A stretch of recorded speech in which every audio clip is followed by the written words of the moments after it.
Yo, yo, yo, yo, yo, what is up, everyone? Welcome back, my starries, to another stream. Welcome in, welcome in. We are just booting up the Genshin accounts because there is a new Archon quest, and I tried to stream it yesterday, some of it yesterday, and my OBS was not working, so I did not stream yesterday. Apologies for that. But I did record a little bit, about 2 hours, I believe. Let me just check my recording real quick. Yeah, so about 2.5 hours. We recorded 2 hours and 20 minutes of the new Archon quest. So we are going to be hopping into the second half of the Archon quest today and whatnot. But anyway, hello Lily and Mimi on YouTube and Twitch. Welcome in, welcome in. How are you guys doing? Welcome back, welcome back. I apologize for the fact that I could not stream yesterday, but it wasn't my fault. I'm gonna just say that. My internet was completely fine. So I don't know what was going on. I really thought that it was an internet issue because I was like, well, if OBS is dropping frames like it is, like first and foremost, OBS was dropping frames. And then all of a sudden it crashed on me and it was like, oops, something went wrong. So I was like, okay then, well, and like I even went upstairs and I restarted my router and I like reconnected my net and like nothing. So I don't think that was me because my internet was completely fine yesterday. Like I did a speed test and everything. Like I checked my internet, it was all good. So I'm gonna say it was an OBS thing because there's no way it was me. But anyway, just for a little recap for you guys who are just now coming in, we are heading into part 2 of the 6.1 Genshin Impact quest here. So this is focusing on Rerear and also Columbina, and Arlecchino showed up. Also, we're gonna get to see some fun characters coming up, some throwback characters, and a new character. This quest came out like a couple days ago, and if you don't get on these quests right away, people go ahead and spoil everything. So I've already seen some YouTube spoilers about characters who are gonna be coming up here and whatnot. But anyway, let's see. Also, I did pull Nefer. I pulled Nefer. I have a clip from where I pulled her, so don't worry, you will see my reaction still. I pulled her while I was recording and whatnot. But anyway, yes. So, we are going to be starting the second part. Okay. This is Act 2, All is Foretold. So we need to go back to the base. This is the secret base that Varka and the Intelligence Guild, which is actually run by Nefer. This is where their headquarters are. Ooh, that's loud. Whee! Let's go, Nefer. She's so pretty, by the way. I love her character so much. She's so pretty. Like her eyes, she's got like some of my favorite eyes in the game. They're just so pretty. Like she reminds me of like a snake. You know, like a jade snake or something. Really pretty character. Oh, there's the boss music. That's really good music too. The boss music is so good. Oh, I hadn't dropped yet. Oh, do you think the others are making good progress? Hope it's all going smoothly. Oh, hey look! They made it back as well! Flint's! Lama! How did it all go? All is well, thank you. Nefer and Yehoda had to stay at the curatorium to wrap things up, so they won't be joining us for now. I ran into Miss Anefa and Miss Aino on the way back. Their work is still in progress, so I suspect they won't be back for a while either. You seem rather cheerful today, Mr. Flint's. I certainly am. I achieved what I set out to do and came away with more than I bargained for. More than you bargained for. Fighting alone can get quite tedious. Hey! But I had the good fortune to run into a pair of brave young warriors. There they are! We meet again. Hi, How have you been? Albedo! Albedo! What are you doing here? It's been too long. I'm guessing you're here to see Varka. That would be a natural assumption to make. It's also the correct one. These two courageously lent me a hand Show while I was me the fighting dragon wild boy. hunt. When they told me they were Servarka's colleagues, it all made sense. Show me the And baby. given how people of outstanding talent tend to cross paths, it's no wonder you're already acquainted. Yes, yes, So, yes. who's your travel buddy, Albedo? Why don't you come and introduce yourself? Oh. We finally get to take a look at him. Aww. A gentleman of few words, I see. And a rather stern countenance. Aww. I presumed you were acquainted with him. Is that not the He case? looks so shy. Yes, the baby Durin. Wait, those horns, you must be... It's nice to meet you. Again. Again. We've technically met before. Wait a sec. You're Mini Durin. That's right. It's me. I'm glad to see you again. Oh, I like his voice. By the way, he says it's okay if you drop the mini.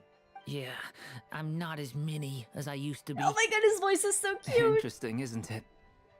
The first step towards blending into human society appears to be reflecting on whether one's name really reflects who they are. He's a pyrovision. Wow, you look so different. In Yeah. a good way, of course. It's great to see you looking so healthy. Oh, I Thank like you, him. Paimon. And although you're as mini as ever, I understand that diminutives don't always convey endearment. I'll be sure to simply call you Paimon as a sign of my great respect for you. Wow, you're such a smooth talker now. Paimon could get used to this. From now on, you may refer to her as your esteemed guide, Paimon. Chill. I think a little, what does that say? Diminutive is warranted here. Little Paimon is pretty tiny after all. Personally, I think our little Paimon is the perfect size. You don't have to be nice to her, When Llama. people call her little Paimon, it's just because she's so adorable You don't have to be nice that to they her. can't help themselves. If that's not a sign of endearment, what is? Well, you know what? My chat calls me a gremlin, so I don't think that's very endearing. Yeah, I'm looking at you.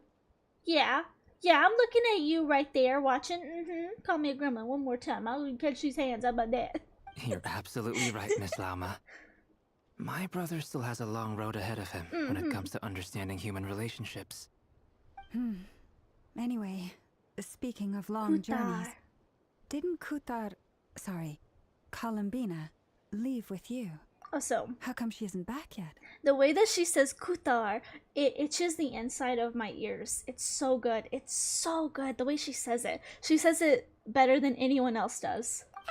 She's been catching up with old friends. Wouldn't be surprised if she stopped for a cup of tea or 10 on the way back. Uh-oh. People are talking Hey, about me. father. Hope it's nothing negative. Seems like she's in much better spirits after meeting her old colleagues. Judging from your expressions, I'm guessing it all went well? It's getting crowded here. I'll go grab some chairs. No need. This is a job for an alchemist. Oh. I'll whip some up momentarily. Thank you for your hospitality, ladies and gentlemen, but I was merely escorting my friends back. Oh, Pookie. I'll be meeting Sandrone shortly, as we still have some things to discuss. It's been a pleasure, everyone. But this is where I'll say goodbye. Bye, Papa. We really appreciate your help. Thanks for standing by us. Oh, come on. Spare the formalities. Okay, Papa. I'm just glad I could help out some true friends. Adopt me. I understand. Well, bye for now, Harlequino. Goodbye, Papa. Oh, this place is hopping. Ho, ho, ho. Probably a good thing one of us left. Otherwise, we might not fit all these people in. Are you saying we're about to run out of chairs? As a matter of fact, I am. Come on in and see for yourself. An elegy for faded moonlight.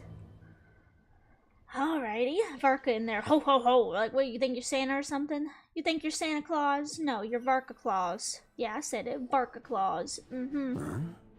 See? Hey! What are you doing in a main story quest? Hey! I overheard your little chit-chat outside, by the way. With Miss Columbina's colleague gone, we should be back to the original crew plus the other colleagues I brought in. Though, it looks like we have another new face. Someone else managed to rope in a colleague, too? Sorry, he's probably here for us. Frankly, you and Paimon are the only people I know here. Hey! This here is Dean Dainsleif, The point. colleague of Tibet's greatest guide, Paimon, and greatest adventurer, the Traveler. Well, not exactly colleagues, more sort of friends. Are we friends? When someone else jumps in to do the announcing, you know you're speaking to someone important. Let's hear what he has to say. Note to self. Once Paimon knows your name, the rest of the world will soon follow. Yeah. When he comes looking for us, it's usually something important. Paimon's guessing you've heard about the Wild Hunt, then. From the looks of it, you're about to hold a meeting. If I were to say that the Wild Hunt is our mutual enemy, would that earn me a seat at the table? As the saying goes, the enemy of my enemy is my friend. Mr. Dainsleif, there's a seat with your name on it. I love him. Though, I can't promise the same for everyone else. Hey, Albedo, think you can rustle up a couple more chairs? After all this time apart, Grandmaster Varka's first order is to rustle up a couple more chairs. He looks so cursed. I've missed this.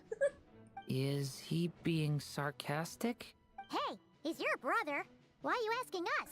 Honestly, Albedo and D-Luke model update win. They look so cursed. I'm so sorry. They really do. I've still got a lot to learn about the nuances his of human eyelashes. conversation. Purple. Trying to decipher Albedo's way of speaking has been like jumping in at the deep end. Oh, he's so cute. Oh, good point. Paimon gets you now.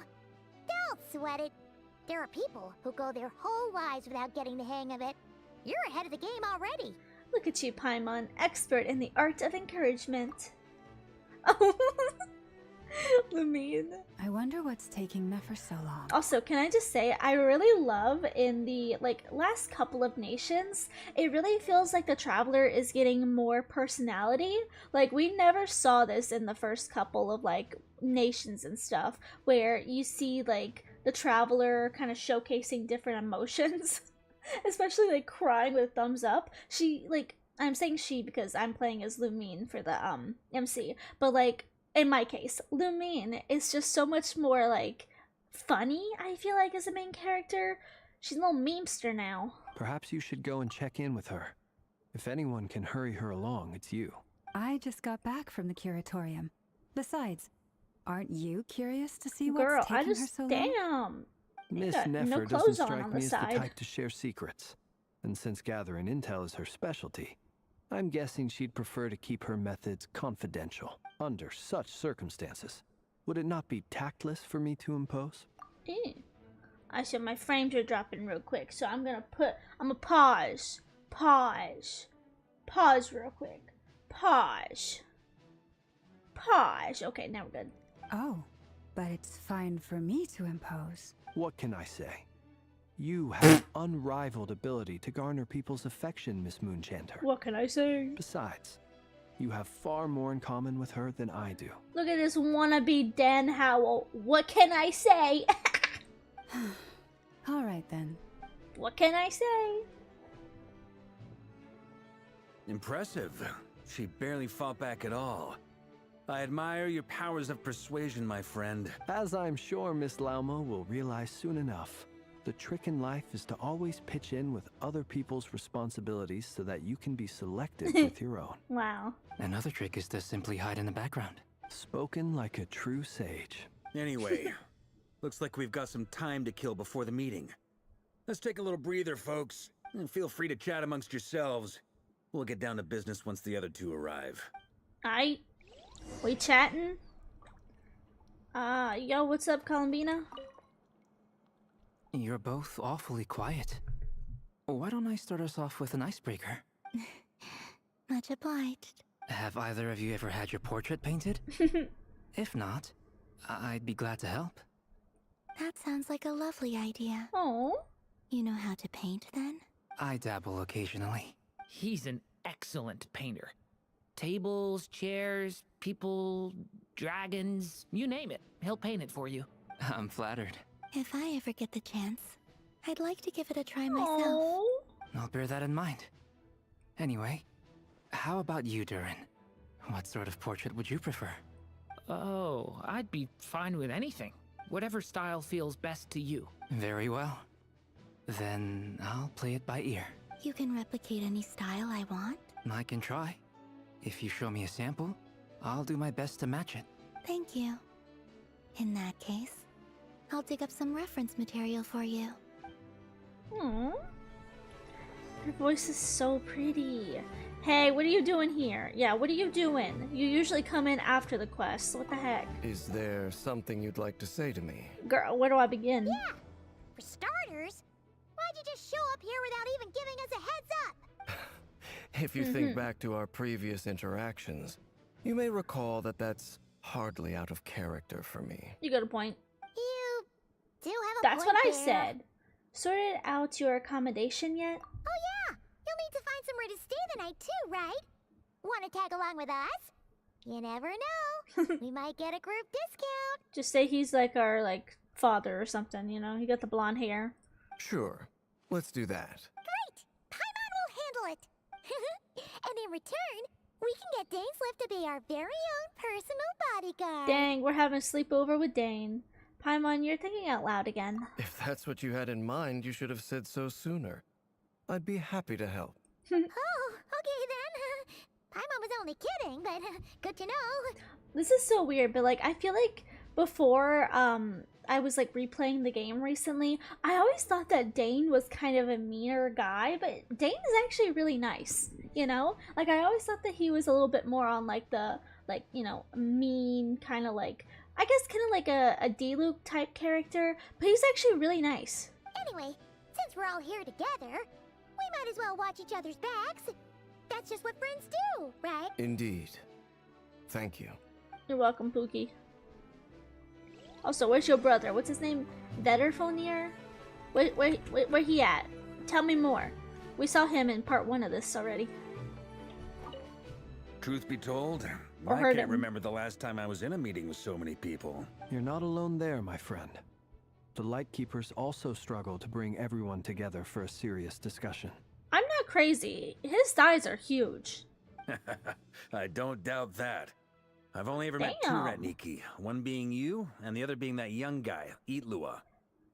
Who's that? Does he have a different model? Cause damn! Bro is hulking. Oh my god. Why is his thighs are bigger than Lumine's waist? Holy, oh my god. Hi Joe, welcome in. You're so right. Dane's whole thing is being mysterious and giving more questions than answers. That's so true. That's so true. Itlua is a good apple. I'll give him that. He's kind, honest, and regularly delivers supplies to my lighthouse. A true Ratnik to the core. In that sense, he puts me to shame. So you're what? A fake Ratnik? That's what it sounds like you're saying. But I get the feeling that's not quite what you meant. Oh. Come on, why the awkward silence? Cause you hit the nail on the head? Sorry. I'm not even gonna bother trying to hide it. You've known all along, haven't you, my friend? Now, that was an awkward silence. Yeah, we know he's actually a fae. Let's just keep this between ourselves. Probably best if Itlua doesn't know, huh? That goes without saying. Gotta be careful what you share with youngsters, after all. Anyone else in the know? Let me guess. the Traveler and Paimon? It's dangerous being too sharp for one's own good, you know. Then, in the name of the Animo Archon Barbados himself, Indeed. I swear, your secret's safe with me. Let the wind lead. When we went for drinks, you said that you and Barbados were practically best buds. In the light of that claim, do you really expect me to take your oath seriously? I mean, they probably are, to be fair. Of course. Just as long as you don't go spreading around the fact that I'm close with Barbados, all right? So you know Venti is, sure. Fair enough, then. Nothing like a bit of mutual leverage to seal the bonds of friendship. They probably are at the Angel Share Tavern all the time together, to be fair. I could see it. I could see it 100%. Not long after. Hey! I love the way you look. You're so pretty! You too, Llama. You're pretty too. Don't think I'm not saying you're pretty too. You're all pretty. Miss Nefer. You made it after all. But what about Yehoda? I'm here to give you an update on how things are going on our end. Once this is over, I'll be heading straight back to continue my work. I left Yehoda back at the curatorium to watch over things while I'm gone. Huh. So much for just this once. Shh! Not so loud! We're on a roll here. What if she remembers and suddenly decides to back out? Oh my god, you're right. Barca is built like a brick shit house. Why is he's so thick? Bro is so thick. Why is he so thick? I need to know. I need to know if he's like got a different model. I'm pretty sure he's got a different model, but I really want to see him in game against like, you know, the typical like tall men characters, because I feel like seeing him next to Flans, he was much hulkier. Did you say something, Mr. Varka? Huh? I didn't say anything. Right, Flints? Must have been a frog. They get so noisy around here at nighttime. It's like they're putting on a concert in the background. Anyway, before we begin, there's a few introductions to make. Let me start by saying that it's an honor to be speaking before so many distinguished colleagues and collaborators. First up, we have Miss Lauma. As Moon Chanter, she's the leader of the Frost Moon Scions, a local religious community in KRAI. Then there's Miss Nefer, boss of the Curatorium of Secrets, an intel gatherer extraordinaire. Nefer is leading the investigation into Rerer's background, assisted by Yehoda and Lauma. From the little I've heard, they're making some great progress. Over here, we have Mr. Flintz, a ratnik and guardian of the abandoned lighthouse. In our last operation, he courageously distracted the Wild Hunt to buy time for the rest of us. For those of you who've never met, this is Mr. Albedo, a renowned alchemist and captain of the Knights of Favonius investigation team. By his side is a new face for us all, myself included, Mr. Durin, who has come to lend his aid. Next up, we have the Moon Maiden and former Fatui Harbinger, Miss Columbina. Then we have the Traveler, who's earned more titles than I could possibly hope to list out, so I'll spare you the rundown. And Paimon, the ultimate travel companion and quite possibly the best guide in all of Tevat. I don't know about that. Wow! That's a lot of people! Great turnout! What about Dane? Miss Nefer, it looks like you might have another job coming your way. So, congratulations on the booming business, I guess. You think I haven't got enough on my hands as it is? Who's looking for me now? That would be me, Miss Nefer. Hey. I have a commission for you. And you are? Who I am doesn't matter right now. What does matter is that I'd like you to gather more intelligence about the Recher of Solnari. Well, it's not as if we never take on anonymous commissions. But in your case, I'll have to decline. I'm gonna take a wild guess and say your job's probably more hassle than it's worth. Something about you seems like bad news. Maybe it's the fact that they knew each other and they were Conrian, you know? It's my eyes, isn't it? Ew. Conrian, I assume. And what's with the mask? Are you trying to hide your identity? In any case, the fact that you're even still alive raises an awful lot of questions for me. Wait, no, wait. I always thought he wore the mask because didn't they say like very early on that the Conrians have like decay?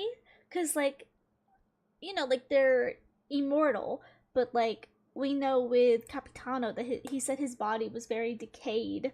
So I thought that's why he wore the mask.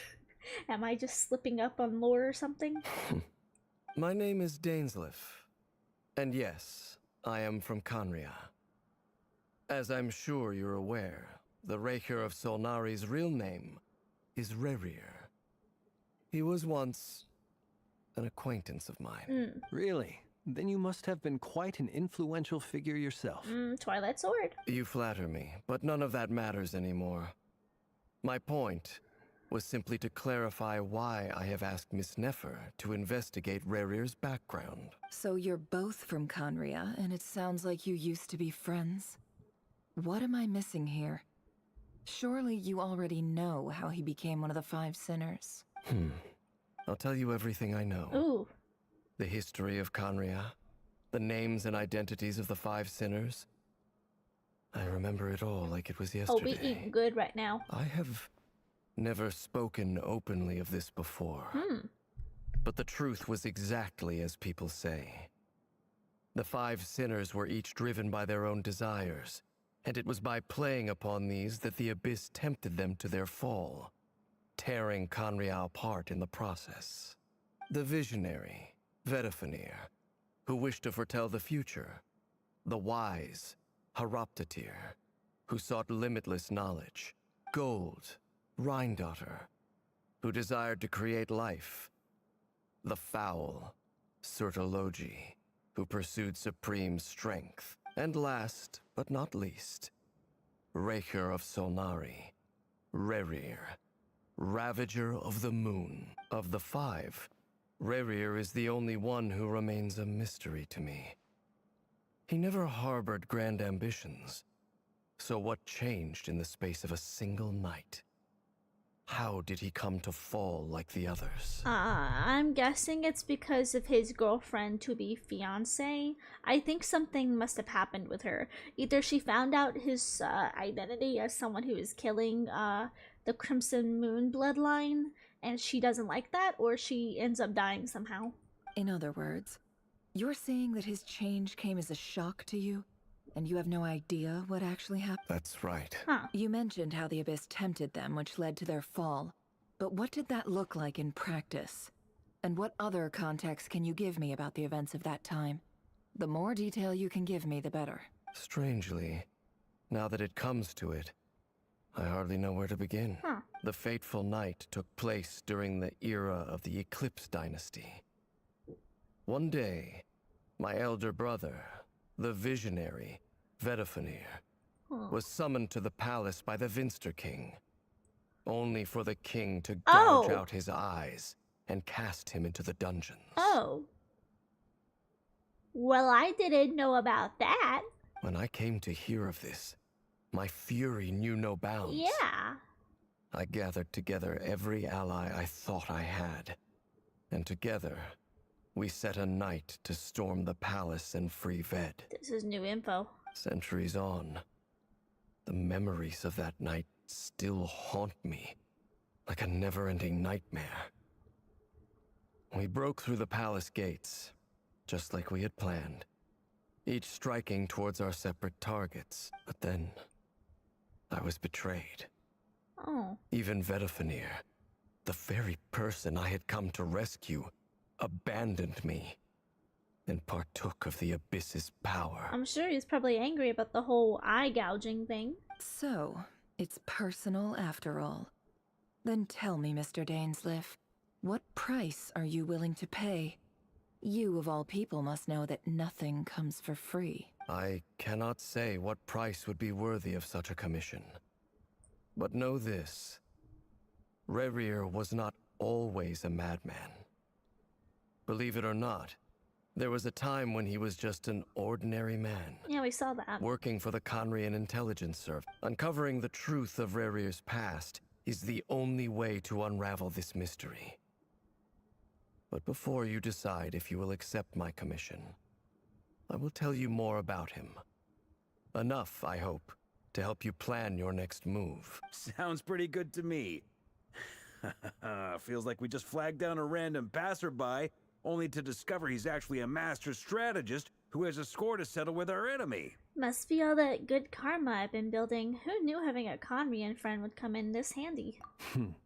Can I borrow your halo? It could be useful in the lighthouse. Hey, enough with the wisecracks! Besides, isn't that lamp of yours bright enough already? Relax. It was meant to be a compliment. If that was a little over the top for your liking, I'll make sure to tone it down next time. Okay, Grandpa. I'll give your proposal some serious thought, Mr. Dainsleif. Let's speak in private once the meeting is over. Before that, Oh, hey. there's a few things I'd like to share. Since when do you just start yapping without my permission? You recount meeting the knave and how the iridescent moon's marrow was retrieved from the Crimson Moon's space. You make it clear that the knave chose to help you of her own accord, then conclude by reporting how the hearts of the three moons are finally in your hands. Now that we've united the hearts of the three moons, your power should be greatly enhanced. But it seems like that hasn't happened yet. I believe it will take a little longer. You've done so much for me, so I want to be completely honest with you all. Even though I'm doing a lot better now, the truth is, My recovery will likely be an ongoing process. From the moment I was born, my power has been slowly ebbing away. And that is because Tevat has never accepted me. Even with the moons united as one, it seems my rejection cannot be undone. So far, I have yet to find a solution. It may turn out to be a problem that will plague me until the day I finally leave this place behind. Even so, I will do everything in my power to help you drive out the Rahier of Solnari. As Arlecchino put it, this is not about chasing the spoils of victory. It's just a gesture of heartfelt gratitude. Kutar. She seems a lot more energetic and positive than she did when we first met. Defeating the Rahier of Solnari will be no easy task. While my strength slowly recovers, we'll also need to gather more intel. Naturally. We should take all the help we can get if we hope to defeat him. We've considered several viable plans now, but our choice hinges on the answers to a few key questions. Is it even possible to kill Rahier? What experiences shaped the person or monster he became? And what's he really after? Given Albedo's expertise in alchemy, I think we should leave him to try and answer the first of these questions. Understood. As for the other two, I'm afraid we'll have to count on you again, Miss Nefer. Believe me when I say it's not my wish to burden you. But right now, relying on your skills is our only option. So you're placing all your hopes on me, huh? We can't thank you enough for agreeing to help us. Honestly, I can hardly believe how lucky we are. You sure have a talent for changing your tune, Miss Moonchanter. Timid like Yehoda one moment, then flinches insincere flattery the next. Ladies, please. Ladies. I must object to your portrayal of me. That's all. Feel free to keep bickering. Just pretend I'm not here. Okay, Grandpa. reading EXE is not responding. Honestly, no. The brain cell, I don't think I have it today. I don't think I have the brain cell. I think the brain cell got left somewhere else. I think I left the brain cell back in my my space house. My space library. Yeah, that's where the brain cell's at. I almost don't want to leave this room. I'm curious to see how this plays out. I have faith in you, Miss Nefer. Something tells me you'll stand by us until the very end. Oh? And what makes you so sure of that? What if I suddenly decide that my compensation is insufficient? This isn't about the money. I can sense that you've got a deep-seated distaste for Rahier. And knowing you, that alone is motive enough. Look at them getting along so well. Like two peas in a pod. And I'm the one they accuse of insincere flattery. There is no justice. It's okay, Grandpa. Miss Lauma, you have to understand something. Unlike you, I don't actually enjoy having everyone's hopes on my shoulders. Is that right? Well, maybe the fact that I'm willing to put my hopes in other people says more about me than you. Ooh. But the fact is, I also trust you. And that's because I know that you're someone we can count on. She reminds me a lot of Yelan. Anyway, we've got our plan, so let's get moving. Mr. Dainsliff, let's talk. And Traveler, once we're finished, if you've nothing else planned, I'd like you to come with me. Ooh. This whole experience is teaching me a lot. For instance, I now know that when other issues come up in the future, I'll have far more luck getting Lauma to convince Miss Nefer than trying to do it myself. Hate to say it, friend, but that's one of the funniest things I've heard in a while. Why? You think I've got it wrong? Quite the opposite. But what makes it so hilarious is how long it's taken you to realize. Nefer and Dainsliff conversed intently for quite some time. From the gravity of their expressions, you can tell how heavily the next stage of the plan weighs upon both of them. After a short chat, Albedo and Duran head off with Varka on what they describe as a sample-finding mission. Llama steps out for a while, then comes back loaded up with emergency medicine. She tells you that while people rarely expect to get hurt, it's her duty to be ready when they do. You and Paimon wait patiently for Nefer, content to see how well everyone is working together. Once Nefer is finished, you follow her and Lalma back to the curatorium. Yeah, you see that? I can read. See that? I can read. I paced myself. Yeehaw. Oh, hey. Well, I didn't mean to switch to Ganyu, but hey, look, it's my curatorium now, bitch.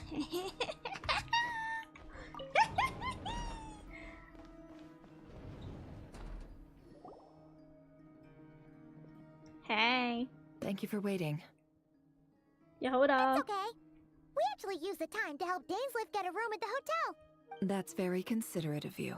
Now, I trust you share my curiosity about Rarier's past, and you seem fairly familiar with Mr. Dainsleif already. That's right. We've known each other for quite some time now. We spoke at some length after the meeting. He was the one who suggested I should invite you to join this operation. He feels confident that these secrets will be safe with you. Dane has a lot of faith in us, that's for sure. Thanks for your trust too, Nefer. Likewise. I appreciate that you got right on board without interrogating me about why I invited you. It shows that you trust me to explain everything in due course. That's because we know what you're capable of. We appreciate you too, Nefer. You might have been forced to help in the beginning, but this time, it was your choice. That's one way to put it. Another is this, that once a decision's been made, it's set in stone. After that, my only goal is to see it through. Alright, so here's how it is. I'm going to access Rarier's thoughts again using my confidential method. Now, I'm sure you've seen things like this before on your travels, so you're surely well aware of how dangerous it can be. The reason I've gathered you all here is to ensure my safety during the proceedings. I plan for us to enter the fragment of his consciousness together, and once inside, I will focus on searching for information. Think of this as a diving expedition into someone's brain. If I'm the diver, you are my safety equipment, tasked with keeping me alive while I'm under the surface. Once the ceremony begins, we will all be spying on privileged information. But in the interests of safety, you must remain absolutely silent at all times. We will discuss our observations after the ceremony has concluded. I'm not that great at being quiet. I'm a little bit of a yapper. Lastly, any individuals of a weaker constitution are advised not to partake in the ceremony. In any case, Paimon has her own job to do, which requires staying in the room, but not joining the ceremony. Nefer said, Paimon, you stupid! Nefer conspicuously left out the details of her confidential method. I guess her brain diving techniques are a trade secret. Well, good luck, everyone! Sounds like all Paimon can do is cross her fingers and root for you guys. There's a little more to it than that. I was being serious when I said you have a job to do. While the rest of us are inside Rarier's mind, it's imperative that we have a team member on the outside. In the event that something goes wrong, you will be our first responder. I don't anticipate Paimon, any CPR. issues, but the extra level of safety will be greatly appreciated. I second that. This is a dangerous operation here, and you're our whole rescue team. That's pretty much the most important job in the crew. So, Paimon's like the lifeguard? Yeah, that makes sense. Alright. I don't want Paimon CPR, please. Good. Please, take a seat. We'll get started momentarily. I actually really like this brain dive thing. That's pretty cool. So, did Mr. Dainsleif tell you anything else? He told me that he believes Rarier kept some big secrets in his life. He's not sure that they were the cause of his eventual downfall, but he's asked me to uncover what those secrets were all the same. But surely you're not planning to go through with this, no matter the cost. If you think that, you'd be overestimating me. I'm a businesswoman, not a mercenary. But I do have my own professional reasons for taking this job. You think I'd turn down the opportunity to get a first-hand glimpse into Conrian history? No chance. Well, As long as you don't let morbid curiosity get in the way of safety concerns, we're good.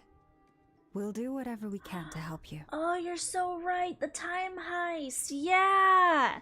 Yeah, that does. Okay, that does kind of work perfectly with this.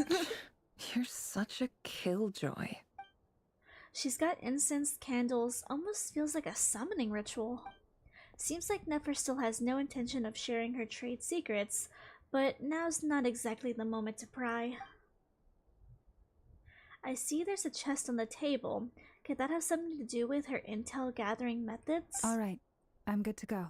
All set over here, too. I'm ready as well. Promise, Paimon, you'll be extra careful. Pinky promise. All right. Let your whole body relax.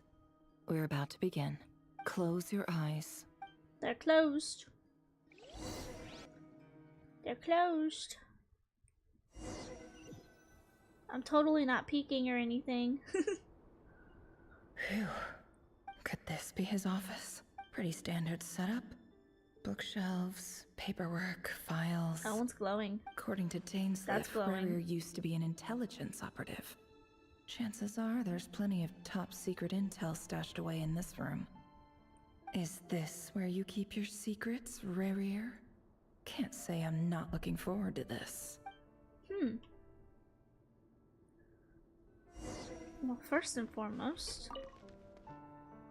A file tucked inside a folder. The title reads, Dear Breakfast Shop Owner. It's a list of names, but at this stage I have no idea who Okay, well that's unimportant. What about this one? Bookshelves full of documents. Looks like these are all files, packed with the personal details of individual Conrians. The Crimson Moon Dynasty preceded the eclipse. Since Rerir worked as a secret agent during the latter, it stands to reason that he was tasked with purging remnants of the old dynasty. Yep. Lines up exactly with what Dainsleif told me. And then there's something over here. A box containing a ring inlaid with a precious gem. Must be for his girlfriend. Yeah. What about over there? Anything over here? Okay. He looks even gloomier than last time. I wonder what's changed.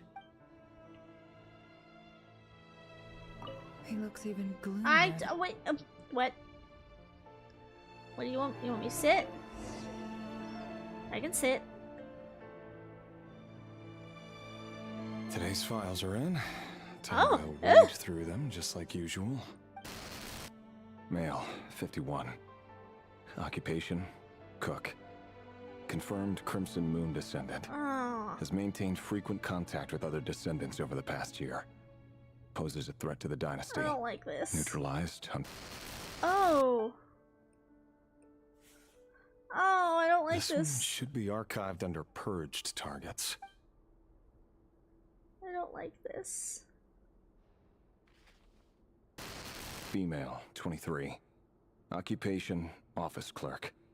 Confirmed Crimson Moon descendant. Has maintained frequent contact with other descendants over the past year. Poses a threat to the dynasty. Neutralized.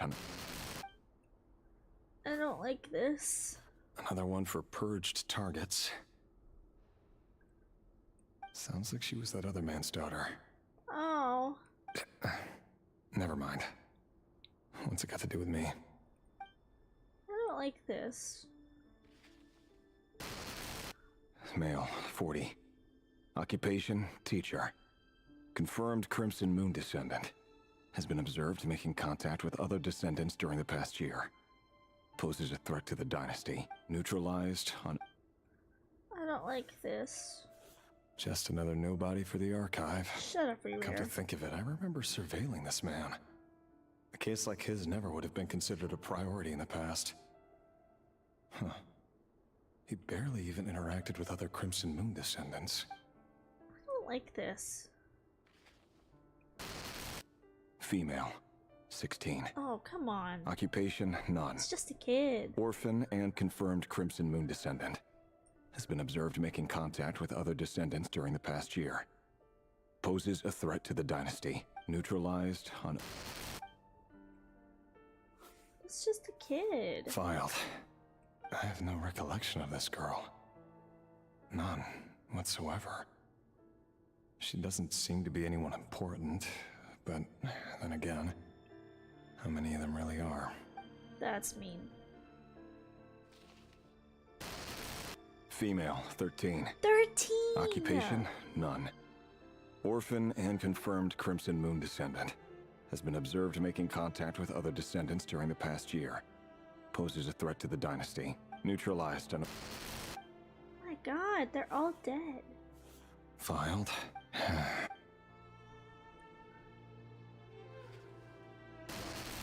Male, 11. 11! Occupation, none. Orphan and confirmed Crimson Moon descendant. Has not been observed making any contact with other descendants during the past year. Poses a threat to the dynasty. Neutralized on...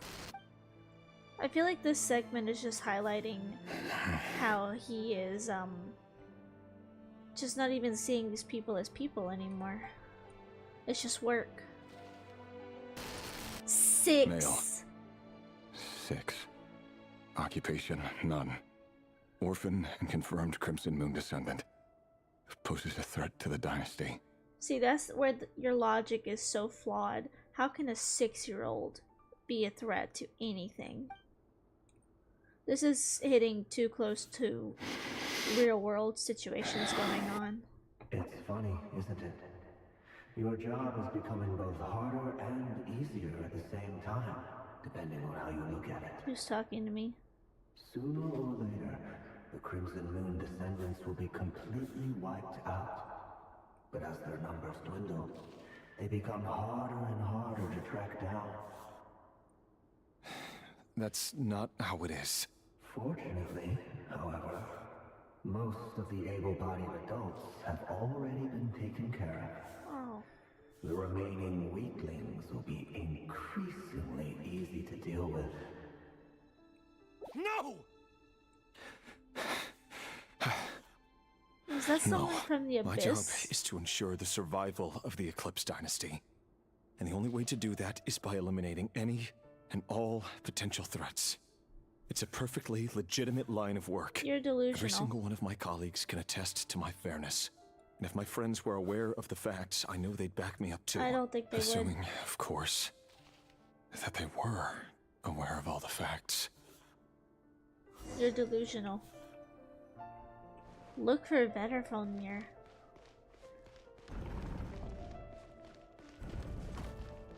I'd love to see what he actually looks like, instead of just a voice.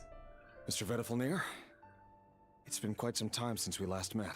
Rerir, I trust you're here because you have something important to discuss. Is this before the eye purging? Or gouging? Forgive me. I wasn't tuning out, it's just, I noticed you didn't even phrase that as a question. As if you knew I was coming. Tell me, does someone in your position ever feel the need to ask questions at all? It is indeed within my power to foresee certain things. Mm-hmm. Things like your arrival. I was just thinking. It won't be long before I'll be inviting both you and Dane to my wedding. But you better not invite me, I ain't coming. That isn't a lie, but nor is it a fact as such. It's a wish, isn't it? No fooling a prophet, is there? Ever since that day we met for drinks, I knew it was only a matter of time before you came looking for me. Does it feel good? Knowing how the future will unfold. I'm afraid the notions of good and bad fail to capture the complexity of what such a power entails. Once you've seen what will come to pass, it can be all too easy to succumb to fear and melancholy. Unless, of course, you learn to abandon these feelings. You fear my silence, and long to hear the words I left unspoken that day. That's right. You must have noticed my reluctance to broach the subject. And the reason is simple. because the truth could never have lived up to your hopes. What does that mean? For both our sakes, such words are better left unsaid.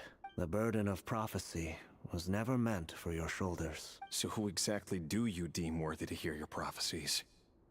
None but our exalted king? Or rather, our king as he once was. You're closer to his majesty than I am. You must know better than anyone how much he's changed. You say that as though it is to my benefit. Yet precisely because of that, I dare not speak rashly. A king can turn out to be the most virtuous of rulers, or a tyrant more terrible than the most vicious of dragons. You are so wise and far-sighted, yet still you would have me live in fear of the unknown? You make a fair point. Especially given my silence alone was all it took to send you spiraling downwards. Very well then, let me offer you some advice. And I say this not as a prophet or a visionary, but simply as the brother of your friend. For many reasons, there is very little chance of your marriage ending in happiness. If happiness is what you seek, you should find another fiancé. Ew. Yeah, I figured something Hold like on. that was gonna happen. There's that same black fog again. It's green. Did this memory belong to Thelindis? Yeah, I want to know how we're Guess I'd better tread carefully. able to see her memories in his memories. Wait. Hear me out. That kid again. This time we finally got a clear look at his face and learned his true identity. His name is Rayrir, and he claims to be one of the king's guards. What did you say? A cruel irony, isn't it? The man you're set to marry leads a double life as a brutal executioner. Why are you telling me all of this now? Simple. It's because I want you to kill him. Oh, You are the only person he would never suspect. wow. No, absolutely not. I would never dream of doing such a despicable thing. So you'll just stand by and watch him slaughter us to the last. Do not forget that the blood of the Crimson Moon flows in your veins too. I figured. The blood of the Crimson Moon? What does that matter now? The dynasty has long been dead and gone. Thank you, Cyber, for the follow. Thank you, thank you. You think that alone is reason enough for me to throw away everything I have? Why wouldn't it be? You two were once a child of the Crimson Moon, Ooh. just like me. Don't tell me you've never felt so much as a flicker of fury for the way we were trampled into the dust. As long as you promise to abandon this pipe dream of restoring your dynasty, Why'd I she... can try to persuade him. Or have him persuade the Vinster King. Okay, my two questions. Why does she, one, not have the X's in her eyes? Like, is she, like, what's the word? Like, less Crimson Moon? Like, less of heritage percentage or something? And two, why did she abandon the Crimson Moon if she was raised under the Crimson Moon? Why'd she abandon it? Persuade the Vinster King? Now, what's up with him?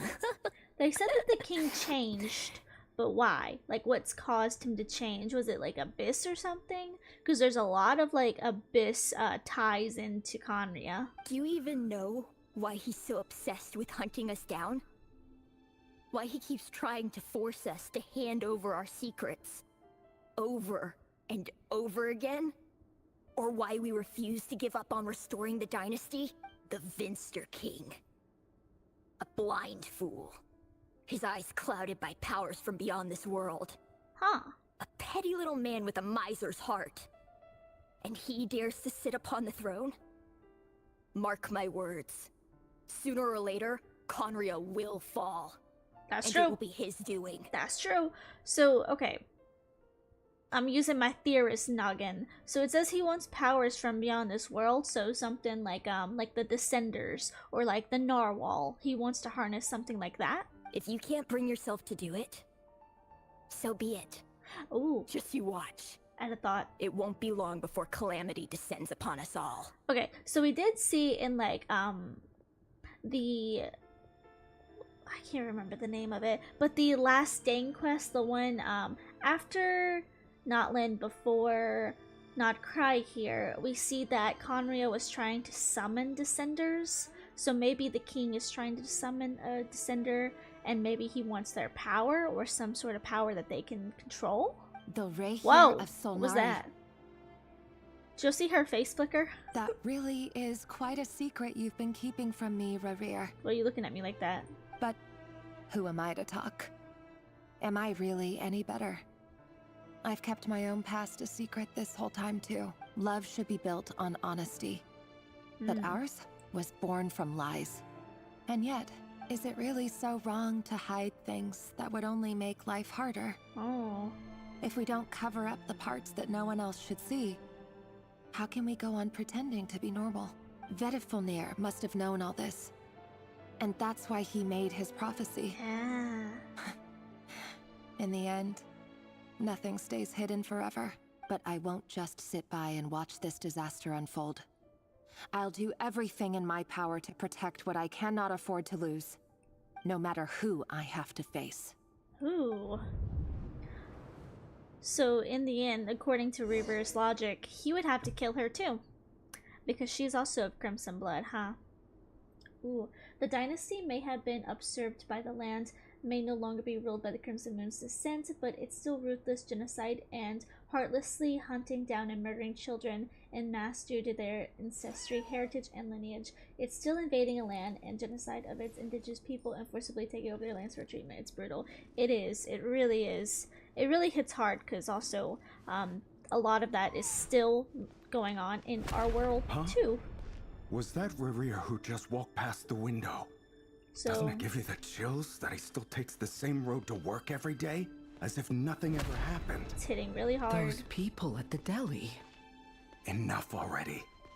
They're clearly pretty taken by their own disguises. Just smile and play along.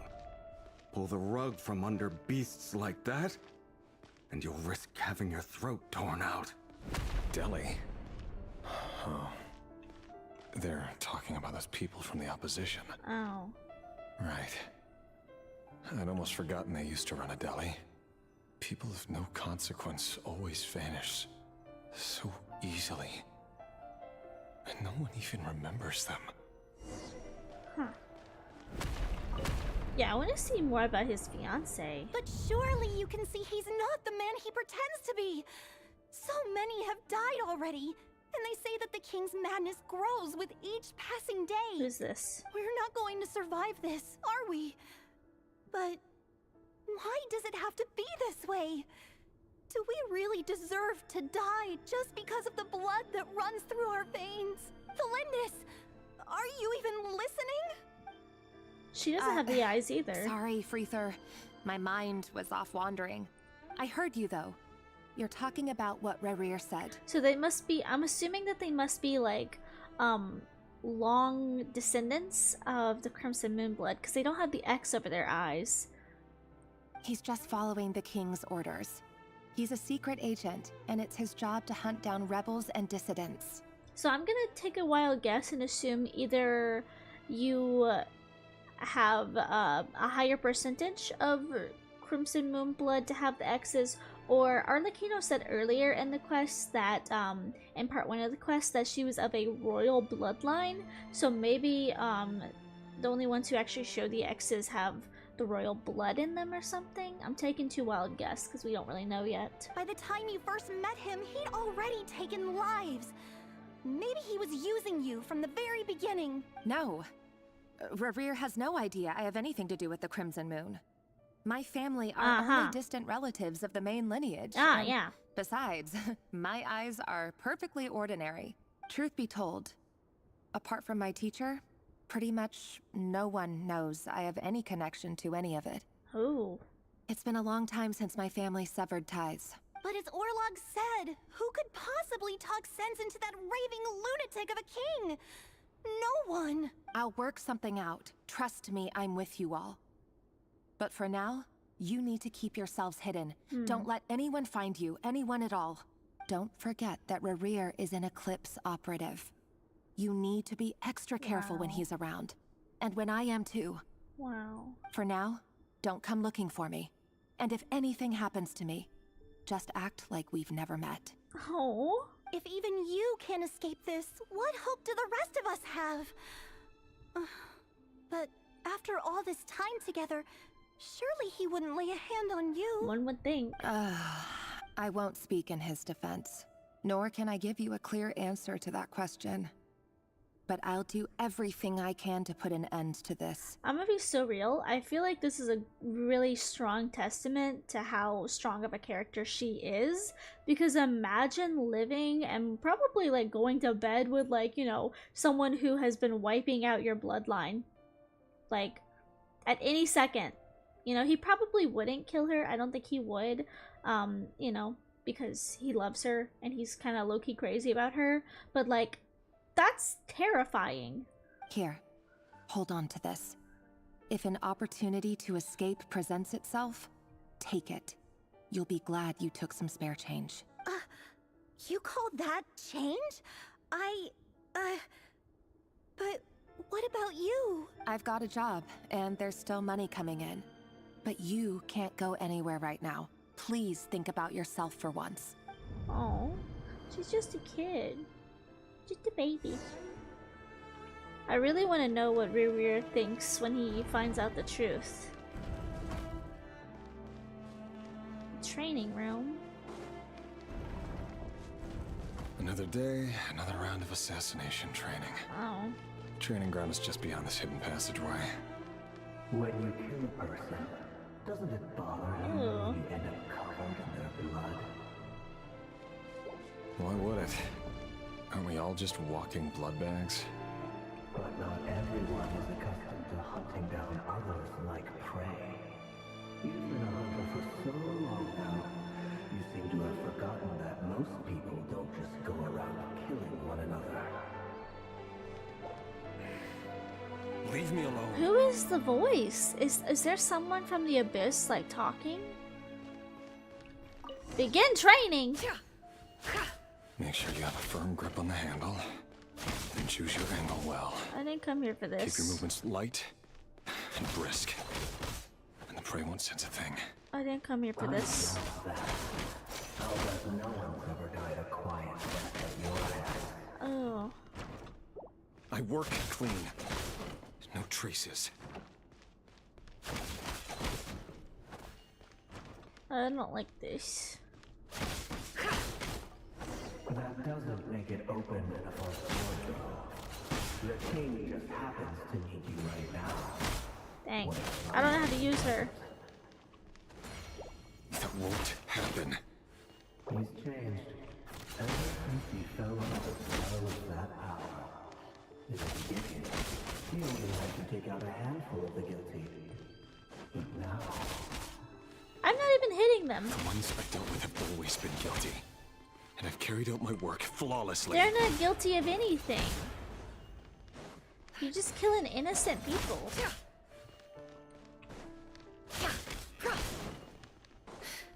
No more lies.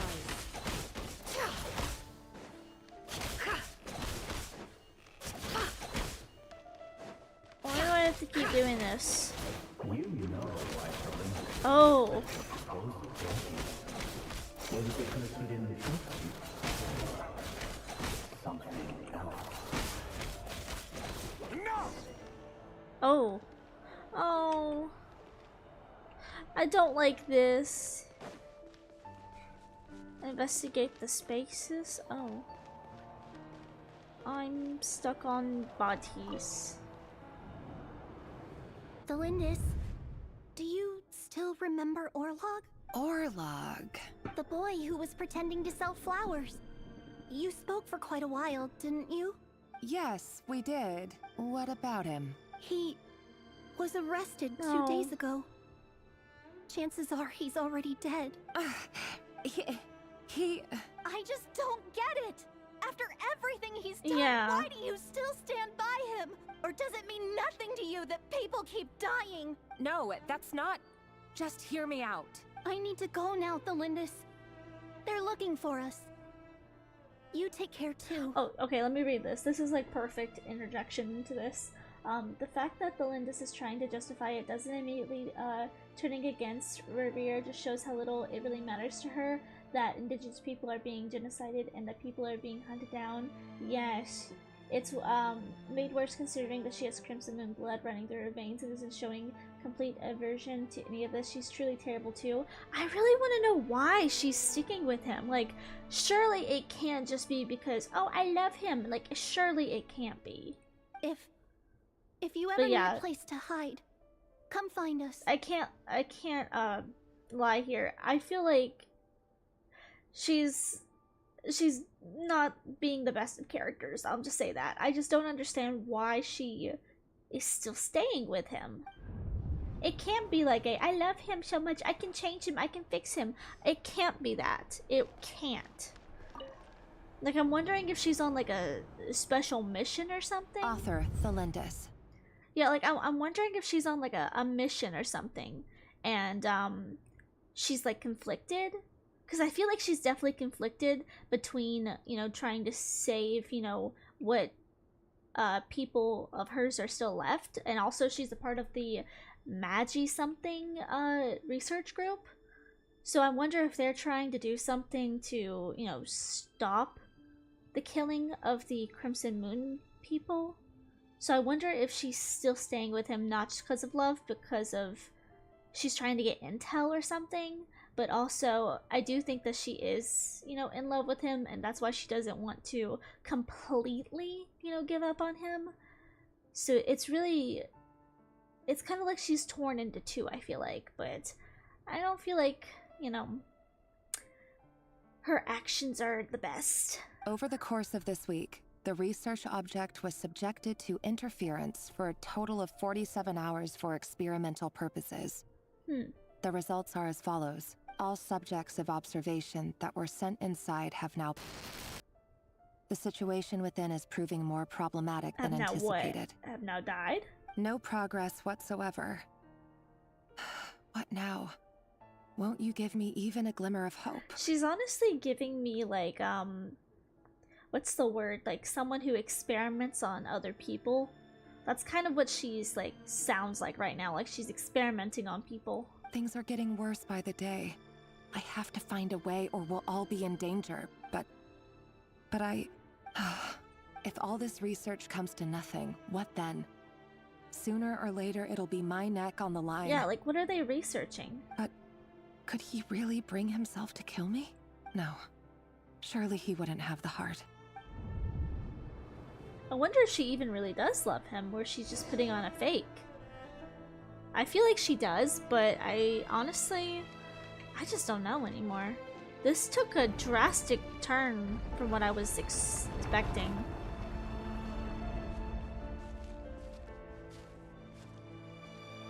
Why won't you just let us go? Oh, that's the boy. He died. We don't even know each other. All we want is to live ordinary, peaceful lives. You want to live? Of course.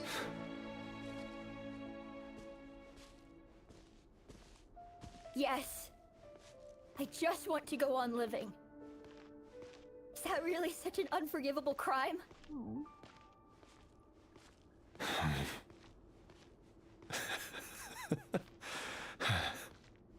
You want to go on living. I want to keep living too. To keep living forever. Huh. That's why I have no choice but to continue on the path I'm on. No one can live forever, If only Rayrear. some savior would suddenly swoop down and change the way the world is.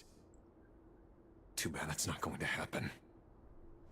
You're just upset because your Imagine future's not that. gonna be great. If there really were such a person, you and I wouldn't be standing here like this, would we?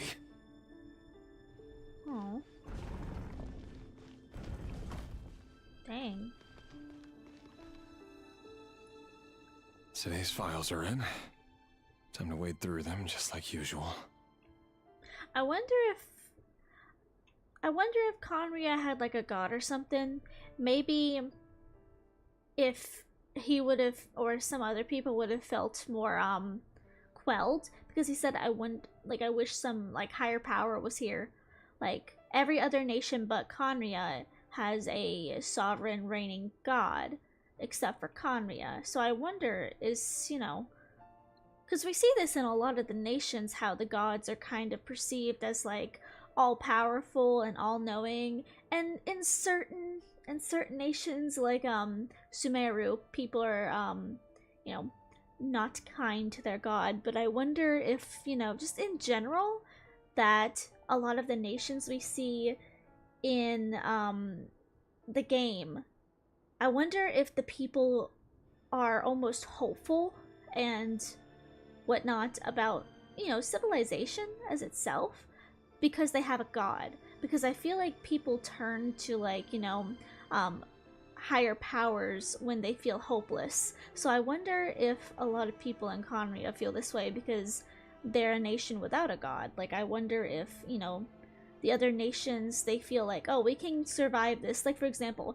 Inazuma. I wonder if, like, when the Cataclysm was happening, people were like, oh, we'll be fine. Everything will be okay because the Raiden Shogun's here. You know?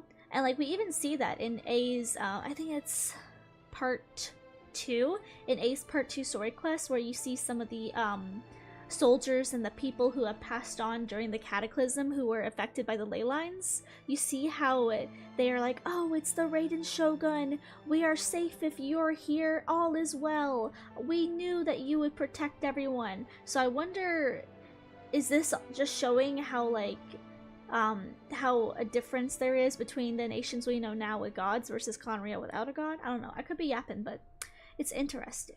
No, I don't get tired of it. It's my job. And not only am I lucky to have it, I'm good at it too.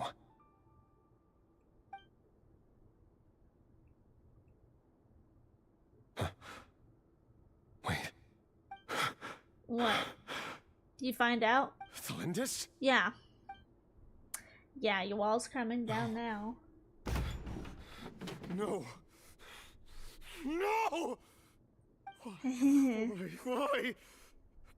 But you bear no mark of the Crimson Moon. That doesn't mean anything. How could you possibly have anything to do with them?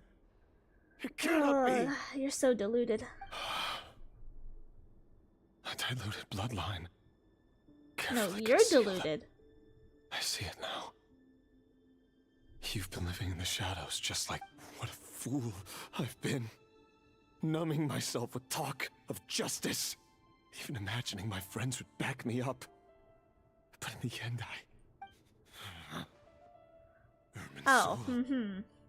Irminsul. How far are you going to take this? From the direct bloodline to secondary offshoots? And then what? What does Irminsul have to do with this? That's like the tree of knowledge basically here that holds all of like the knowledge for Teyvat. What does that have to do with this?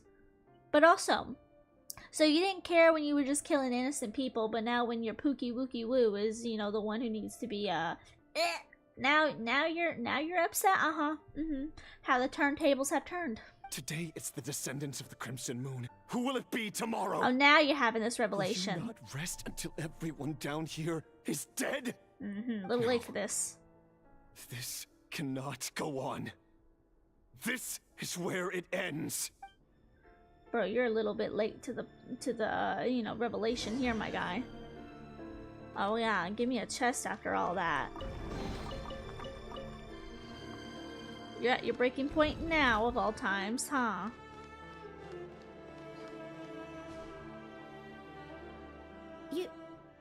You're really letting me go? I am. As long as you can guarantee that no one will find you. Don't worry, I'll be extra careful. Oh. No one will know I was here.